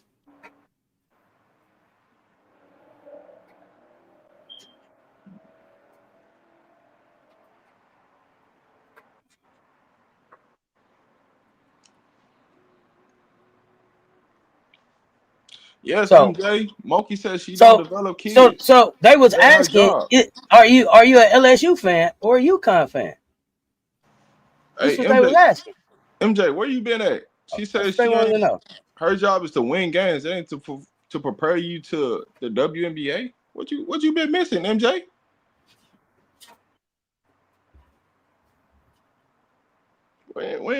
When is Kim told you she developed pros? Huh? She flat out been on record saying, "Hey, my job is not to get you ready for the dub." Like that says, "Hey, I don't develop kids. That my job is not here to develop you. My job is here to put the product out there and win games. Find a way to win games." Okay, so you said I don't care what an LSU fan tell me. Hey man, I ain't seen one LSU fan that came in here stand on 10 toes and felt comfortable about what they came out their mouth. Outside of, man, we'll see. Hey, Yolanda, what's up? That's the only thing an LSU fan have ever told me that I've ran into. Hey, we'll see. That's it. Ain't none of them feel confident about nothing they be saying about the roster of the team, who the leader is on the team. Kim up here trying to convince you that she found the leader on the team, but she don't know if they could be a leader on the team and they need to step up and be the leader on the team. Mondo say, Kim ain't wrong. Her job is to keep her job. You're right. You're You're right. right about that. It is. You're correct. You're correct. I ain't mad at that. But So, here's the thing though: if you develop kids and you do right by kids, you get better kids, and then you don't have to go through so, the transfer portal. oh yeah, absolutely. So, I think what King Lion Crown said was that Kim is overdone because Kim got more championships. I think that was Oh man, what the comment was. come on, man. I think that was what they said. That was a comment that I made, and it was about championship in terms of championships won. I think Don was the SEC 11 out of 12 years. So here's the thing though. Here's the thing. You know, coaching changes every year, right? That was the answer. You can build on your resume, or your resume can just stay the same. And as more you win, the more you just start surpassing things. Kim has But more here's national championships, but Don has surpassed her by overall championships of SEC, right? Which, shit that Kim don't care about, right? But what have you done lately? What have you done lately, Kim? I digress. Go ahead, Cess. You got it. So here's the thing that I think about when I think about like the Moki comparison. How long Kim been coaching? For too goddamn long. So I think one of the things that I don't think that people really, I think when they compare these coaches, and some I don't really talk about a lot because then you really have to get into like coaching, right? So it's like Kim Mulkey has been coaching for 39 years, right? She started as an assistant at Louisiana Tech in '85, and she became a head coach at Baylor in 2000. She's entering her 40th season last year as a career as roles as assistant, associate head coach, and head coach, right? Dawn was playing in the WNBA and then she became a head coach. She wasn't an assistant. She wasn't an associate head coach. She wasn't none of that, right? So while Kim had this run up to learn how to be a head coach, Dawn got dropped into a head coach. 39 years and she's won 4 championships, right? Dawn Staley's been coaching once every 10 years. Dawn Staley's been coaching 25 years and she's won 3. If the trajectory continues the way it is, I would say that Dawn ends up with a more successful career than Kim. Am I tripping? No, if we really break down like what the experience level was and where we came from, and you really went and wanted to be a coach, and I was over on another job, and they was like, "Hey, can you come over here when you get off and fix this team?" And I was like, "I see what I can do," and turn that into a winning type of program too. For as much as you can, I think Dawn's limitations at Temple wasn't her ability to coach; it was her ability to be able to convince people to come play at Temple. That's what I think it was. She basically, I think, leveled out at the level of talent that she was going to be able to bring to a program like Temple, and had to go to the next level. Power 4 type school, Power 5 type school. Yeah, I mean the money, the resources, everything. It's just you couldn't get that at Temple. It wasn't going to be there at Temple. It wasn't going to be there at Temple. But I think that gets overlooked in the story of Dawn's coaching, like how she got to coaching. Some of these coaches that they talk about Dawn with, they was coaches and assistant coaches and coached at the high school level and coached at the AAU level and did a whole lot of coaching. Dawn played basketball and went to coaching as a second job. But here's the thing, says they never, when it come down to like really talking about it and how it's done, people don't want to have that conversation. They just want to say the end results of it. Well, she got 4, Don got 3. Well, how many years did it take her to get that 4? Then it took Don to get the 3.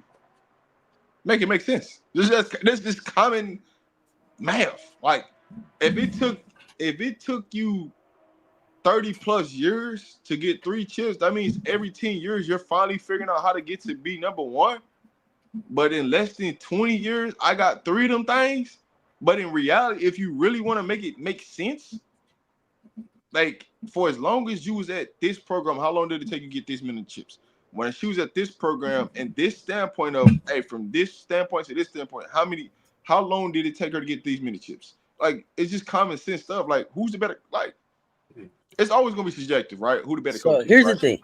But here's the thing. If you think about it, it took Kim 15 years to get her first head coaching job. From the first time she started as an assistant coach, it took her 15 years to get her first head coaching job. Right? Yeah. They compare Dawn to Gino, like, look how long it took her to get her first championship. Right? Her first championship from the time that she got to South Carolina. I think that's wild. She built the program from the ground up with no other coaching experience other than I got dropped into being a head coach. They told me Kim Mulkey can give my twins in the WNBA. I'm like, wow, Asia Wilson is the best women's basketball player in the world. I'll take Lee Dawn Staley. That's what they told you, Londa. They get the twins in. Man, tell them quit playing. Listen. Hey, man. They gotta stop with the line piece, man. Hey, listen, you should have hit them back. Damn, who y'all developed down there? That was you should have really asked them. I know that y'all say y'all can do right by my twins, but who y'all really developed down there? That y'all went out and flat out recruited from the start of this, and they play all 4 years there. Let me know. I'm still waiting on that person at LSU. In the meantime, we do know that this is a community. Michelle, aka 85 Fly, has called for a vote. Is there a second? Is there a second to the vote on whether or not this profile stays associated with the platform? Can we get a second? Is there a second in the chat? If we get a second in the chat, then we'll vote. If we get a second in the chat, then we'll vote. Let me know. Hey, man, all right, man, Miss Hall, I apologize for the foolery of them to saying that they can make that happen because they know. Okay, it looks like we got a second in the chat for a vote. One. Gamecocks fam, second. We got a couple seconds in the chat. One if they stay, 0 if they go. We are a family. Vote 1 if they stay, 0 if they go. Let us know. Man, I had to apologize for the foolery, man. I'm just sorry, man. Give me some concrete evidence to show me what you developed in 4 years of a big. Now, you're barely getting a guard right now with Flage and MK. But you're talking about a big? Been there for 4 years that you developed? That made it to the league? Oh, nah, miss me with it. Go lie to somebody else. So, here's the thing. Is that what you really want to hear? And I'm just going to back up for a second. Is that really what you want to hear from a coach on your recruiting? When you're trying to recruit you, that I can get you to the WNBA, or should it be more about what I can develop and get you and help you grow in a college setting and in that space? Is that what you really want to hear at that time when the college coach is there about the pro? What is that? Let me know. For me, I don't even want to hear none of that. What I want to hear is, and this is just me personally, right? It ain't about what you can do for kid. Hey, what are my flaws in my kid right now that you see? Because I know my kid is not a finished product. What are the flaws of my kid, and how are you going to help them get better to become better adults? That's what I want to know. Just to even start the conversation off. What does that look like? And if you can't give me an example of what that looked like, I can just go ahead and move around. Hey, man, we appreciate the visit. Let's go ahead and meet and greet, do all this, blase.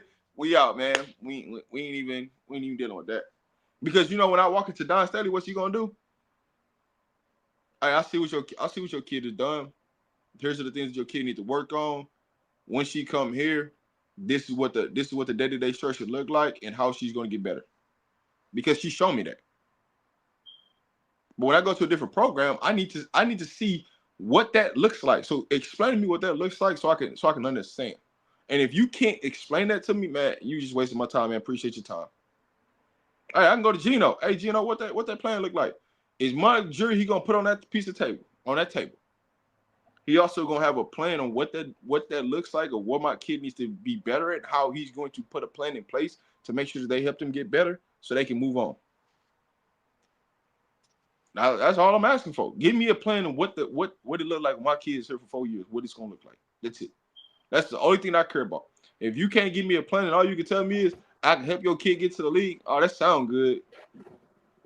But if I go and I start looking back at your resume for where my kid played that position at, and you ain't got a kid that's been in the program 4 years and been on your tools and been at it and developed, and you got another kid behind it that they can second or third that, man, what we talking about? Because that ain't true. Because nowadays, kids are not going to stay at a program 4 years. It's hard for a kid to stay at a program for 4 years with how much money's been thrown out. And I'm not a fan of kids jumping programs, but I understand when you getting lied to, you gotta do what you gotta do. But when you about business and you real about putting a real life plan together, a kid's gonna stay there. They're gonna value that. But if you don't bring any values and all you finna do is just throw a bunch of lies out there and hope that I believe one of them, you're in a lose-lose situation. And those are the things that you have to take into account when you're talking to these college coaches. Cipher what's the BS, what's the realness, and how does it really benefit for everybody? Because at the end of the day, you want your kid to be in the best position to succeed on and off the court. Not just financially, but how do they grow and become a young adult? How do they grow on their own, understanding what adult is and how to live on a day-to-day basis, right? What kind of education they getting? All that's gonna line up and matter. So, yeah, Absolutely. So I mean, and it's always a great conversation when we start talking about how these kids can make these decisions better. And I don't want to keep everybody here forever. We already, so we're gonna hit on a couple more teams. If you still got a few man. Y'all know when I go down there. Y'all know when I start going down that one. Hey, listen. I done been through many of these recruiting visits. I be listening to, man, that ain't what it is, dog. You ain't gotta lie to me, man. So they got some teams that they call it the most difficult teams to predict what they should do. You got time for these? You know which ones I'm talking about? Right. Okay, so the Connecticut Sun. Okay, now they got off to a rocky start, what they say.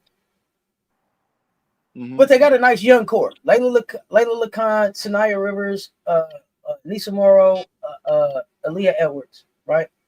They got to make some decisions. Mabry, Charles, stuff like that. The franchise, they got to, they got to firm up some answers. What do you do there? I just to comment, Ms. Hall. Hey, I love it. I love it. Stay on that. Hey, those things matter. Hey, what happened? Hey, listen. I need you to know. Hey, if it's not basketball related, what you gonna do? What you gonna do to help my kid? What profession can you help my kid get into if they don't make it to the league? What that look like? I love that. I love that one. I love that. But back to your point. When it comes to Connecticut Suns, I like that young core. But what veterans can they bring in to surround that young core? Or do they just stay off that young, right? You want to have a veteran or two in the locker room just to help them grow, to understand the game, things like that. But the young core that they got, I definitely agree. Like it's so hard to figure out what to do with the team because it's like, you got a 1, 2, 3, possible 3.5, 4, as far as players that play on the court. So how do you fill in that 5 spot, or how do you, what is missing? Mm-hmm. And do you keep Mayberry and Tina Charles back again? And if so, what do you do to help continue to develop the kids that you have? So they're in a kind of a weird situation. They're in a weird situation, and it's really there's no right or wrong answer in that situation. It's either you're gonna add more veterans to the situation, or you just gonna add more young players to the situation. Like, which one you want to go with it? But and I don't even know if they have a draft pick available. Do they draft another young player if that's you, or do you move off the draft pick and bring in Connecticut? Yeah, Connecticut got draft picks. I can't remember off the top of my head, and I just don't want to. I don't want people to be like, they traded it to so and so. I can't remember. If they got one, do they use it? You said they got some. So do they use the draft pick, or do they trade it for some more veteran to deepen a bench? I don't have it pulled up in front of me, so that's why they got two first round picks. What do you do with them? Yeah. So are you drafting or you trading them picks? Where are the picks gonna land at? That's gonna be the key, right? Where do those picks land at? Where do they have to land at for you to keep the picks? I would say top 7-ish. Okay. Between 7 and 8, somewhere in there. At least if one of them land there, you keep that. Yeah, yeah, Gotcha. yeah. Okay. Because And I think you move up the when you look at the top 8, right? You got the center from overseas, who I think they're gonna probably end up letting. She's gonna be, if you're smart, and this just reality. If you're smart, you're gonna take the girl from overseas first because she's the youngest out of everybody. She's gonna be still 19. Mm-hmm. She's gonna have way more room to grow, develop, and whatever you need to do to mold her to whatever you want her to be. So you Mm-hmm. smart, you take her number 1, right? AC Floyd's gonna go number 2. That means Lauren Best to go 3. So then you're gonna have a run of guards. So then by the time you get to like number 8, you're still in that realm of uh Ocott, Sarah Williams,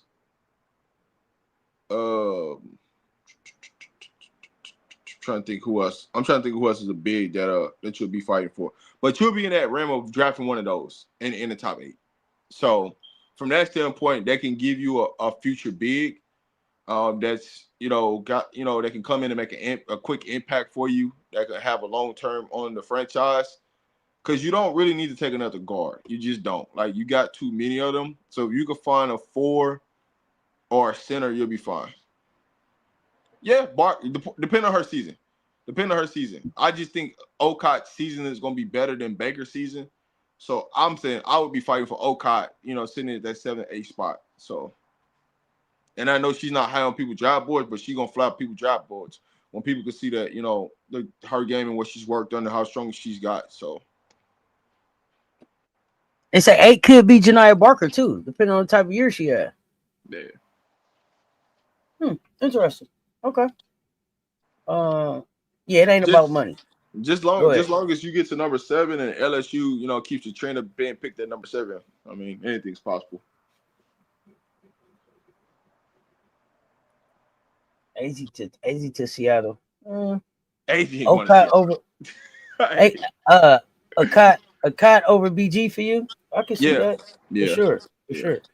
But okay, so let's talk a cut for a minute. Because is it if I get in a perfect world, Medina gets more eligibility, and so then she's back at SC next year. That's I mean I don't think that I think what did they say? They were trying to count the play that she had over in Kenya, and they were saying that that's not the same quality of D1 basketball here, and so she does have like I guess she not a red shirt year, but some kind of request to the NCAA. Y'all help me in the chat if I'm messing that up. If I'm misremembering. But I think it's gonna be hard to turn down, a top 5 pick. I mean, now we are talking about the dub, right? Hey, listen now. Listen, if they're gonna let that game clock go top 5, go for sure. Don't turn that down. I'm just for me, I'm looking at it as I'm getting a player from Don Study system that has that type of size, that type of length. When you're already coming in with a Lauren Best that's 6'7", you're coming in with another chick from overseas that's 6'5", 6'6", like that's gonna be hard to turn down a top 5 player, and she can shoot the 3. She can rip. Let's talk about it. She can do so much versatility wise. It's gonna be hard to keep her top 5. If a cop cooks bets this year and cooks beers this year, where does that leave him? Number 1 player on the board. Number 1 player on the board. The problem is when you got the chick from overseas being 19 coming into the draft, it just gives you more, because it's not. You know how I go, right? The less years you got on the player, the less tread you got on the tire, the more flexibility you got to train them and mold them to whatever you want to do. So from that standpoint, it's kind of hard for a GM to say, man, if she's 19 and that, you know, you got to you're going to take a chance on somebody that's 23, 24 in that situation. Like, that's a big gap. You feel me? So I can see why they take her number one, but I'm not going to say that she needs to go number one. I got you. You said, but Flau'jae want to be the number one pick too. Flau'jae Okay, being you number one just pick saying. where? Come on, man. Stop it. Come on, MJ. Don't MJ get this said. on MJ stuff said. out He there, said. dog. He just saying. He just saying. Don't Nice. get those stuff out there, dog. I ain't even going to put that on the air. Come on. Now, it's a lot of things that people want to be number one pick, but what's the point of being number one pick? That's a lot of accountability. I don't know if you're ready for all that.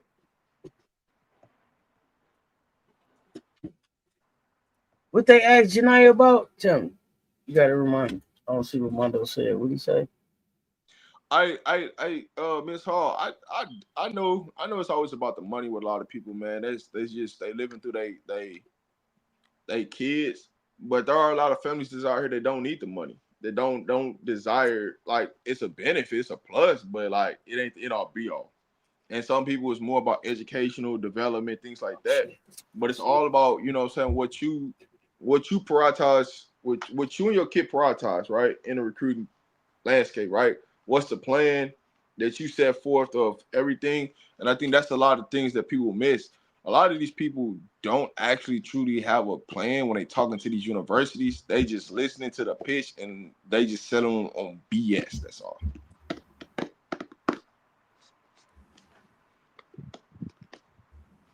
If you want me to be honest though, Cess, I don't think Lauren Beth's gonna have a season like people think she's gonna have though. If you want me to be honest. There's your hot take for the day.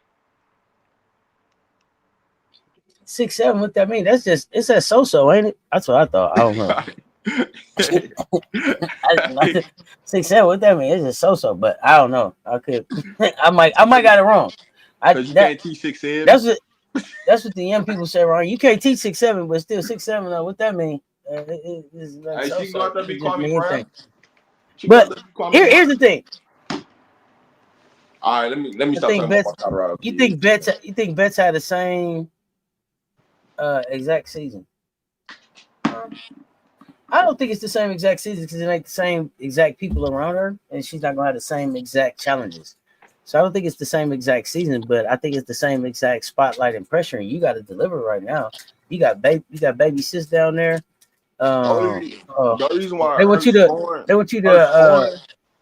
They need you to elaborate on your Betts hot take, Rob. Malik James, what's happening? Go ahead. That it ain't gonna be the same. Mm-hmm. All right, let's break this down. All right, so Lauren Beth scored 20 points and 9.5 rebounds last season. I don't think she's gonna get to 20 points. I think she'll be around 16 to 18 points. I think she's gonna see a decrease there. And she's really not a good rebounder. Now, I know the numbers might say she gets 9.5 rebounds a game. But when you look at a lot of her rebounds, it's really no effort put into it. It's just because she's 6'7" and she's just been able to reach over people. But when she plays into games where she has to go be the rebounder and she has to go dominate the glass, she ends up with 5 or 6 rebounds in those type of games, which are always the high marquee games or where it means more, right? Now her numbers gonna always fluctuate because of the simple fact of when they don't play nobody, they're gonna throw the ball to her 40, 50, 60 times a game for her to go get her points. When it's time to go play somebody and when it means something and she's got a real true matchup, somebody that can match up against her, she's struggling in those type of games. But for me, I look at key areas, right? When is she going to improve at the free throw line? I see, like, there are certain things that you should see as you grow into college, as you improve over there. Now, I'm more harder on Lauren Best than a lot of people are, just because I've seen this kid for a long period of time. I've known the family, yada, yada, yada. So I'm going to be a little bit more harder on her because I just truly believe that I don't think this season going to go as planned like they think it is. because I don't see the growth maturation, and I just think that Lauren Betts needs to improve overall as a player, as far as being able to pass the basketball, the ability to shoot free throws, the ability to just shoot overall on the floor, of 15 footers, 18 footers out on the floor. Um, and then just because you're 6'7" don't mean that you don't have to shoot mid range shots like that. Those are things that could definitely happen. So I just don't think that it's gonna be the way things are gonna happen when she go up against the marquee matchups, and she's gonna have to play Reagan Beers this year. So Mondo hopefully, Mondo has a question for you. But maybe three dribbles next season, Rob. We'll see. what is the biggest leap that you need to see in her game? Is it the rebounding? Is it the mid range? What is it? To be honest with you, it ain't nothing offensively. It's defensively. I need to see her more active defensively. Okay. And what I mean by being more active defensively is sitting in a defensive stance, being a more of a rim protector. Because even though she's 6'7", she don't really get a lot of blocks that she should be. She don't really alter a lot of shots that she should be. So I want to see her mobility laterally moving defensively. For me, right? That's one of the jumps I want to see. And then two is just, improving as a shooter, a passer, and making free throws. Okay. All right. And Because that's if what you you think brings her success. yeah, if you smart, you just go hack a shot. Man, she gonna shoot 60%. And when it gets to clutch game, it's gonna go down to 50%. So she gonna make one out of two. There's no way. You're gonna beat them every time. All right. Next team. Uh, Los Angeles Sparks. They got Kelsey Plum. They got Hamby, who they're probably gonna re-sign. They got Brink. They got Jackson. I believe that Fago is a part of their future, but they may not. That's just me. I'm biased. They got to figure out what to change to get over the hump to get into the playoffs. Rob, what do they do? They're in the most weirdest position. But they do got but they do got a new facility on the way, so they got that going for them. That's cool, but they're still in. I said what wrong? Gamecock fan, let me know. I don't know what I Yeah, said wrong. they're in the weirdest Whatever I position messed up. You always mess up. Go ahead. Oh, I'm because sorry. I'm sorry, Rob. Kelsey, the offense plump. I forgot. You're correct. She was off. That you're right. The offense plump. the reason why My they're in the bad. weirdest You're right. position is because you got Kelsey Plum, you got De'Arica Hamby, right? Those are your two veterans, your two people that's your leading scorers, right? But then you got your youth movement with Brinks and Rakia, what to do with them, with also understanding what you're gonna do with Sweet Baby Ray. That's they're just in a weird situation of understanding who when they go to run offense, who is going to be the point focus of the offense. I don't know if they're going to ever figure it out because 1 minute it could be the offense, and then the next minute it could be the Rakia show. Then the next minute it could be the Hamby show. I don't think Azrae's going to be there, so that's why I didn't say Azrae. I don't think she's going to be. I think she's gone. Just due to the fact of they got Brinks there and they got Fagan behind her, so they don't need Azrae anymore. They just needed her last year because they had no Brinks there. So I think they're fine. I think they'll be fine there. They just got to go find a backup for. But for me, it's who do they go find at point guard that can really settle down and get them into sets where they understand what they're trying to get accomplished. A lot of times they're out there just playing just like it's AU basketball. Like there is no meaning of possession. There's no meaning of shots. There's no meaning of quality touches on who needs to touch the ball when they're hot. There's just a lot of things just like simple basketball stuff of understanding that, hey, when somebody's hot, get them the goddamn ball, move the hell out the way. Those type of moments from LA. So they're just in a weird spot of do they go with the youth movement or do they continue to run this flow of the old heads versus the youth? on the team. Mm-hmm. Okay. You got 2 championship players versus you got upcoming players trying to get to a chip, but they can't mesh it all together. So okay. Minnesota Lynx. just blow it up. They Just got. blow it up. Oh wow. Just blow Okay. it up. Just blow it up. I ain't even finna waste time with them. Just blow that shit up, man. Just blow it up, man. It ain't finna work. Right. No more electric sliding. No more 1-2. You know what I'm saying? None of that. Just blow it up. Just blow it up and get done with it. Okay. New York Liberty.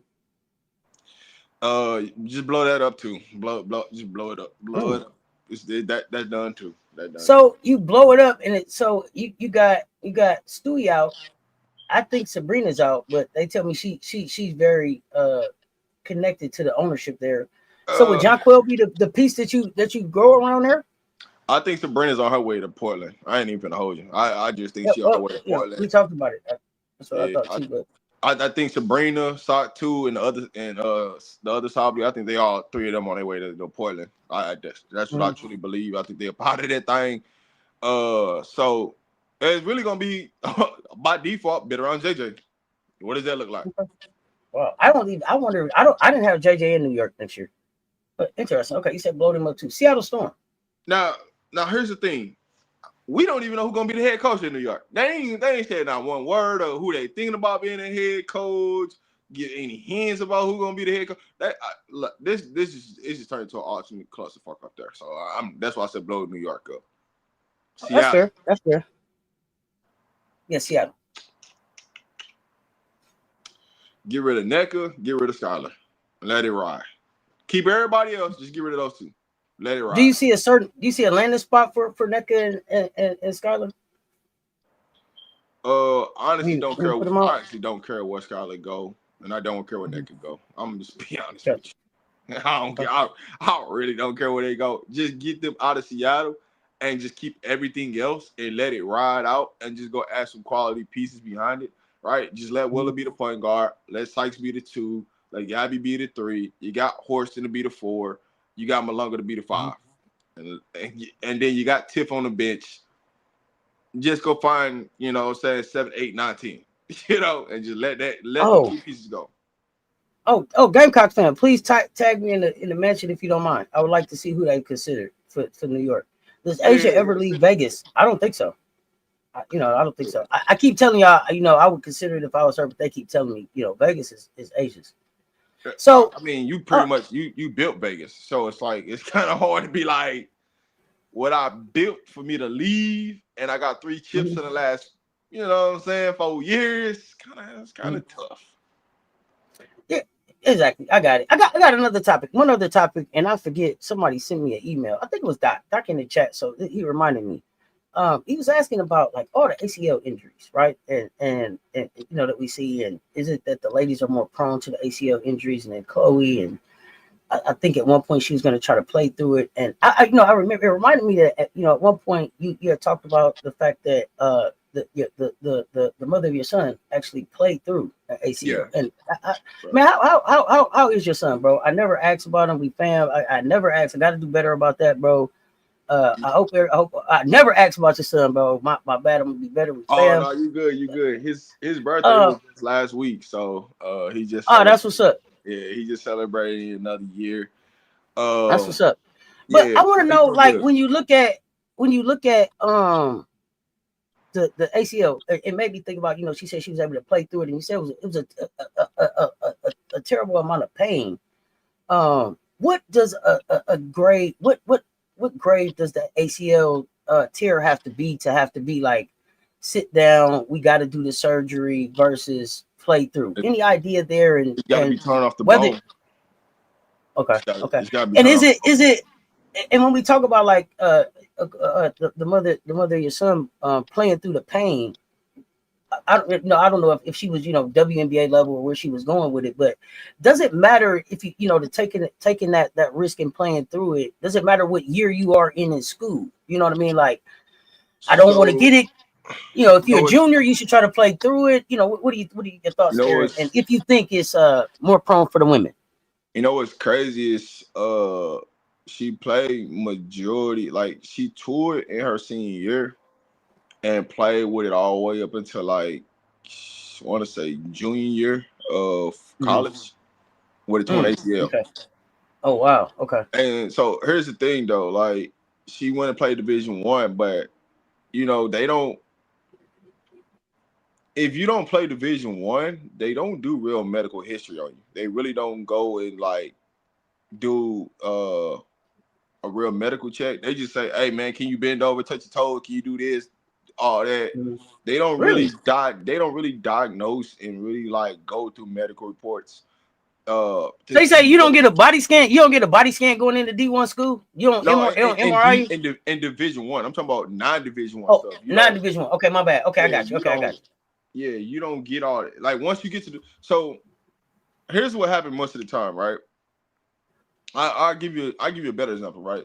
When most kids transfer, you don't know what you're walking into. A kid could be Got you. going Okay. crazy at another school, and you don't even know that they got a banged up shoulder, they got torn ligaments. You don't know none of that stuff until they sign with you and you get to put them through the physical. Wow. So that's not like, because it's like, hey, if I'm at another school, why am I gonna show that information? Let them go on to that other school. We know that we just rolled this player out and they damaged goods, and that's why we did what we did, and that's why we didn't give them no more money. So if you want to go to the portal, go Okay, ahead. but so when you get ready to do your transfer or whatever, right? Because the two coaches talk. So you saying the coaches don't divulge that information? No, why would I? I'm gonna just tell you about the character of the player. I'm gonna let you make the decision. Because I'm getting ready to spend some money. You What said I'm these what quarterbacks is out there going $5 million, $7 million, $3 million. but You why ain't am I gonna tell finna me your shoulder blew out? finna tell you that? Man, listen, hey, at the end of the day, still competition. Still I got competition. you. I got you. You know what I'm saying? I got you. Hey, listen, if you want to go pay them the money, go right ahead. I know what it is. But that's why a lot of times when people get upset, like, man, we wouldn't got these kids out of portal and they were no good. Well, you can't do any physical on the kid or take them through any medical stuff until the kid actually signs. So you don't know what the kid, unless the kid flat out came out and told you, hey coach, I'm gonna be real with you. This, and this going on. You don't know. You know what I'm saying? And so that be the real bad part about the whole medical thing. And now just think about it. That's now. Think about before the NIL era. That's just now. Like before the NIL era, what was it looking like, right? Because the mother of my son played before the NIL era, right? You know what I'm saying? So they really weren't doing So it back then. exactly. I She got it. just happened. Especially. Mm-hmm. She No, just go happened ahead. to land at the right Division 1 that actually did the right physical to find out, right? Mm-hmm. She'll always be like, man, I'm in pain, my knee in pain, and this, that, and the third. And all they would do is just give her medicine and just keep playing. And she just had to keep playing until like she couldn't play no more. Until it just flat out just gave out. And so then that's when they found out what it really was. But that's What just it was. that's why I just gave a backstory of like how it is today ain't how it was, how it used to be. Like, man, they didn't care about no physical. As long as you're able to come out there and perform, don't matter. We can tape you up, band-aid you up, icy hot, whatever that looks like. Just get out there. You know what I'm saying? So I mean, seriously though, like, cause I be joking about like what they copay is and they insurance ain't that good, but it really do, you know what I'm saying? Especially earlier, it really did kind of fall back on like how well can you take care of yourself in yeah. some of these situations. So that's crazy to think about that they just blowing your ACL out and moving on. But That's but I wanted to bring that back to, do you think that the young ladies are at more of a risk for ACL injury, or are you seeing a trend or something in ACLs here recently? women have always been prone to ACL injuries. But what I always tell people, a lot of these soft tissue injuries happen because you're just not hydrated. MCLs, ACLs, all because of just hydration. Meaning that you could drink a lot of water and everything and you could feel fine. But where the mishap is when you start to heat up, warm up the body to get ready for performance, you don't put the fluids back in your body. And then it cools down and then you warm back up because you go through your pregame warm ups, you didn't heat it up, you didn't lather it up, you didn't everything flowing, da da da da. And then you got to go through that period of You get off the floor, you go change, you might eat something, you're not putting no proper hydration back in your body, then you back on the court. Mm-hmm. And that midst Okay. of a time from you like getting out of your pregame warm-ups, going back into the locker room, changing, eating, then you come back on the court for warm-ups, then you go back into the locker room, you have your pregame speech and all that, blase, then come back on the court to get ready for the game. You still ain't putting no fluids in your body because you thinking, I don't need it. You know what I'm saying? I ain't played nothing. I just went through warm-ups. So then you get to a game and you have to think about it. A lot of these coaches don't understand about the body, which is something that you're supposed to study as. If you go to college and you go into sports management, you go into coaching, like that's what I did. You have to learn about the body. You have to learn about the physical, the mentals and everything about a person. There's always something that gets missed of hydration. That's the biggest piece that always gets missed, which tends to happen with a lot of people with these ACL and MCL injuries is just basically soft tissue injuries, just hydration of the body. Let's stay right there for a second, because I made a comment the other day, in poking fun at trainers, but in seriousness too. If I didn't say it too, happy belated birthday to young Rob. Right, happy belated to young Rob. We get that out there. But with the soft tissues, the injuries, everything, right? Kelsey Mitchell. I made a comment the other day, like, didn't nobody know she was thirsty? And I saw a comment come back, and I forget who it was on the video on after the show went off, that was her fault that she was thirsty. And I get it to a certain extent, right? But I also feel like, what do we have the trainers for? They're supposed to be a check-in. The trainer is supposed to say, hey, Kelsey, we going 17 extra games this season. Make sure you're hydrating, or you really been going really, really hard. Let's do that. How does that balance, and whose responsibility is that there at that level, at the WNBA, even at the D1 level? What does that look like for folks like us, folks like me? Because I'm thinking that they checking in with you and I'll say drink this. this and all that. I'll say this. It comes down to discipline. That's what it comes down to. More than most people think, right? You could tell yourself, I don't want no water, because that's the old mentality. Man, water's for weakness. Like, hey, you know what I'm saying? I gotta do this. Okay. So, Tell me this though too, when you're explaining that. Because you say water's for weakness. You see that some of these players they'll get the regular water bottle, and then they'll hand them a bottle that maybe got their name on it. What is that? Because it's not water. What is that? Is that a special juice for them? What is it? No, it could be it could be a multitude of things. It could be a special Gatorade, a special protein, depending on what your body is. Because that's what a lot of everybody body acts certain differently as they play. So, like, you might see one player, their body might not take Gatorade. They might have to go with Powerade, or they might have to get a different supplement for that to get your electrolytes back. So it's not always the same thing. It's all player based, but it's also the dietarian of who the player is, if they have a dietarian, and understanding what those things are. But I would say the biggest difference is, for the most part, all these players are wearing catapult, which is the short sports bra things that you always see players wearing, and it's doing all the testing. So you have to know, you have the resources to know when a player is dehydrated, when they're fatiguing, things like that. Now, is it being utilized properly? Wait. Gotta back up for a second, because I need to get some clarification. So you talking about the little black thing where I kept saying, why make it look like ain't nobody got no chest no more? Yeah. That's a tracker. There's a tracker there. Yeah, so it's in the back, but it tracks. In addition to what Unrivaled did at the D1 level, they're already tracking this information. Correct. Right? Everybody that's what you're saying. Yeah, that's the new technology. Everybody has access to it. So if somebody said they ain't got access to it, then you might need to get the hell away from them. But everybody, for the most part, has that. So from professionals to Division I colleges, everybody go. But everybody body acts differently. So Kelsey Mitchell's could have been right at the same level that she's normally at when they look at the results, but she could have did something to off counter that. And I'm gonna give you an example. Mm-hmm. Okay. I Okay. had a starting point guard on one of my state championship teams. Mm-hmm. We went through warm-ups and everything. She decides, hey, I'm going to eat sour candy. Some sour candy before the game. No biggie. Mm-hmm. But what you don't realize is that sour candy and all that sugar, they just hype Mm-hmm. your muscles up. So now you're bouncing off a wall, just bouncing, bouncing, bouncing, bouncing, bouncing. And the one thing you didn't do is put anything in your body for hydration.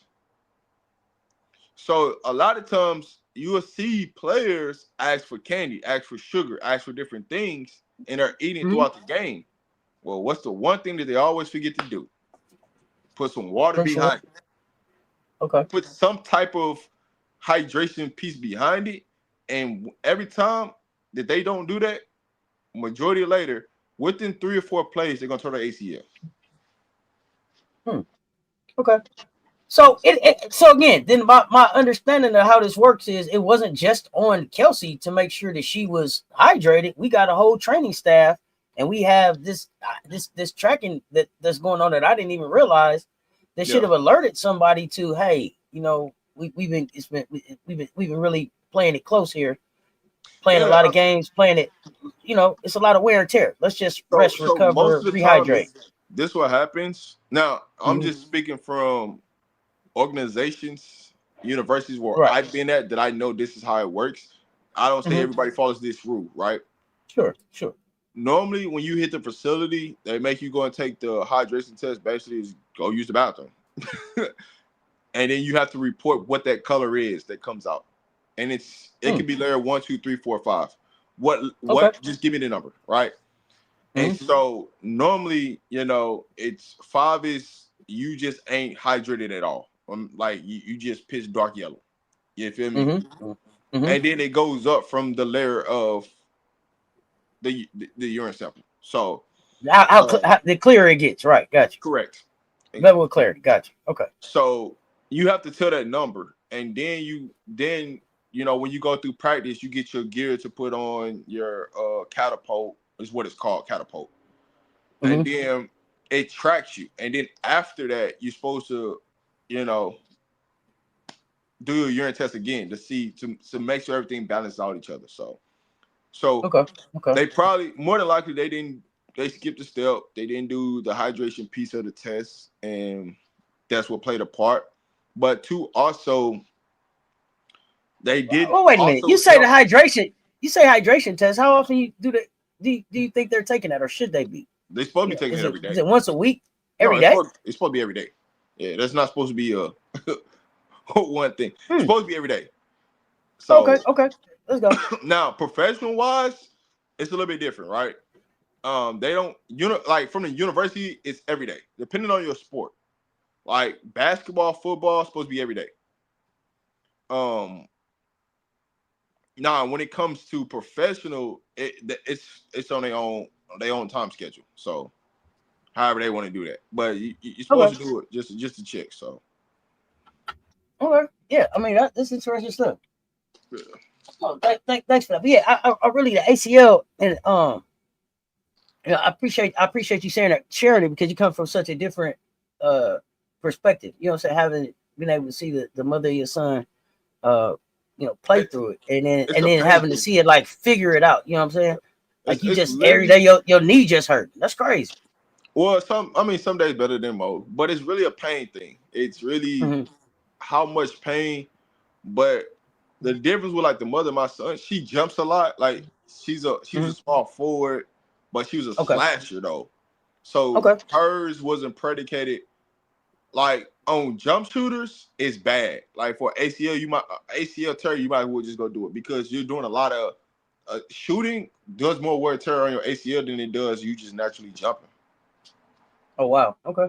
And Nah, people don't even I know didn't that know that. because it's the Yeah. fundamentals, the technique, the way you're standing and straight up and down and all this versus you just jumping one leg to another leg and all that. Like shooters, it affects shooters more than it affects anybody else when it comes to ACL tears.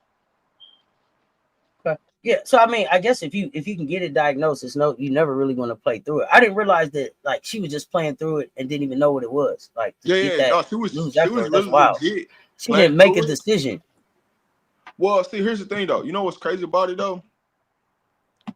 We really didn't find out that it was a torn ACL until Mm-hmm. we was expecting.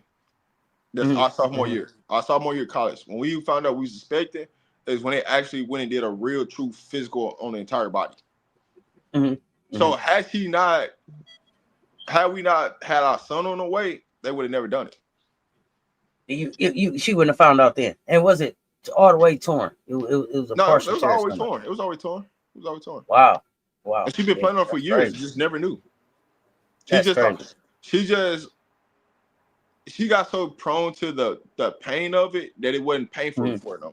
And that's what I said. Mm-hmm. You could play with an ACL. All she did was put a sleeve on her knee. Just all they would do is just massage it, do therapy, and just put a shooting, and then put some ice hot or biofreeze. That's when biofreeze was just coming out. They would put that on there Mm-hmm. and just put a shooting sleeve on her, and just the shooting sleeve That compression would cause the compression to stay there. So yeah, it was crazy. kind of But hold it in place. yeah. Mm-hmm. That's So when wild. people be like, But you can't play with an ACL or anything like that, when it's freshly torn, you can't. But if mm-hmm. you give it a week after all the swellings come down, you can actually play on it. It's just how much pain does the player want to go through, and how much is on the season. Like for a high school kid that don't got no scholarships, they might play through that situation because that might be the situation to help them get to college. But if you got offers, you might shut it down. Because my kid in high school that actually toured that we won a state champion the year we won a state championship, she shut it down because she had scholarships. Mm. They Yeah, told her if she didn't, dependent. that they would take it away from her. Yeah, kind of just depend on where you at in your recruiting and where you trying to go in your career. If you shut it down, get the surgery, try to play through. I mean, They saying SC's in trouble because they only got 10 players. They're not about to play with my girls' team and coach. I mean, we ain't in trouble. We loaded. We ain't worried. But We here's unafraid. But you really honestly are in a good situation with having 10 players because that's ideally what you want for an entire season. mm-hmm. Now, you don't want people minutes to increase dramatically, like you going from 24 minutes to 32 minutes or 37 minutes. Like, you don't want that. Mm-hmm. But Mm-hmm. if you can get where the starters are averaging around between 28 to 30, and then the other 5 players covering 10 to 12 to 14, you're fine. It won't be a problem. You just don't want them playing, it's 40 minutes in the game. You don't want them playing 35 plus minutes. The main thing is trying to keep Joyce down to around 32 or less. Raven, I think she'll end up playing around 30-ish. Laxton, you want to keep her 32 or less. Tessa, you want to keep her 32 or less. Okot, I don't think Okot will be around 28 to 30. So as long as that stays, it'll be fine. Oh yeah, we're not afraid. We coming for the chip. Yeah, 10 But players is exactly what you want. Because by the time you get to playing in a tournament, you're only gonna play 7 to 8 kids anyway. So it don't matter. it's gonna all work out. You Frank Wright, what's up? Chicago Cheetah, what's happening? These people Rob, don't what pay you got on? attention. These people don't What pay you got on for the attention. rest of the day? I'm gonna be occupied for this weekend. But I should be around for Sunday. We do a show, Okay. so I should be around. But outside of that, now I'll be just locked in for sure. All right, and we'll be back on Monday for sure with Hey hot man, takes. hey, So whoever stay that less, is need me to go. more, and hot takes. Whoever that is need to go. Man, Gamecocks will have plenty of playing time this season with 10 players. No problem. No on the bench this year. I mean, seatbelt gang, go to work. Y'all know what it is. Hey man, but this was a great conversation, man. Great conversation. I think next week on Monday, I think we're gonna talk impact games. Some of the SEC, some of the college hoops games to look forward to as we move closer. 7 days now from the first 7 days from the first exhibition game that we got. I think somebody What? played today, but I gotta find out where they playing at. So Oh yeah, let us know. Let us know. Let us know. But hey, if y'all didn't hit the like and the share on the way in, hit the like and share on the way out. Until next time, y'all know what it is. RobDaManMedia, Cess Talk Sports. Y'all stay tuned. Talk soon.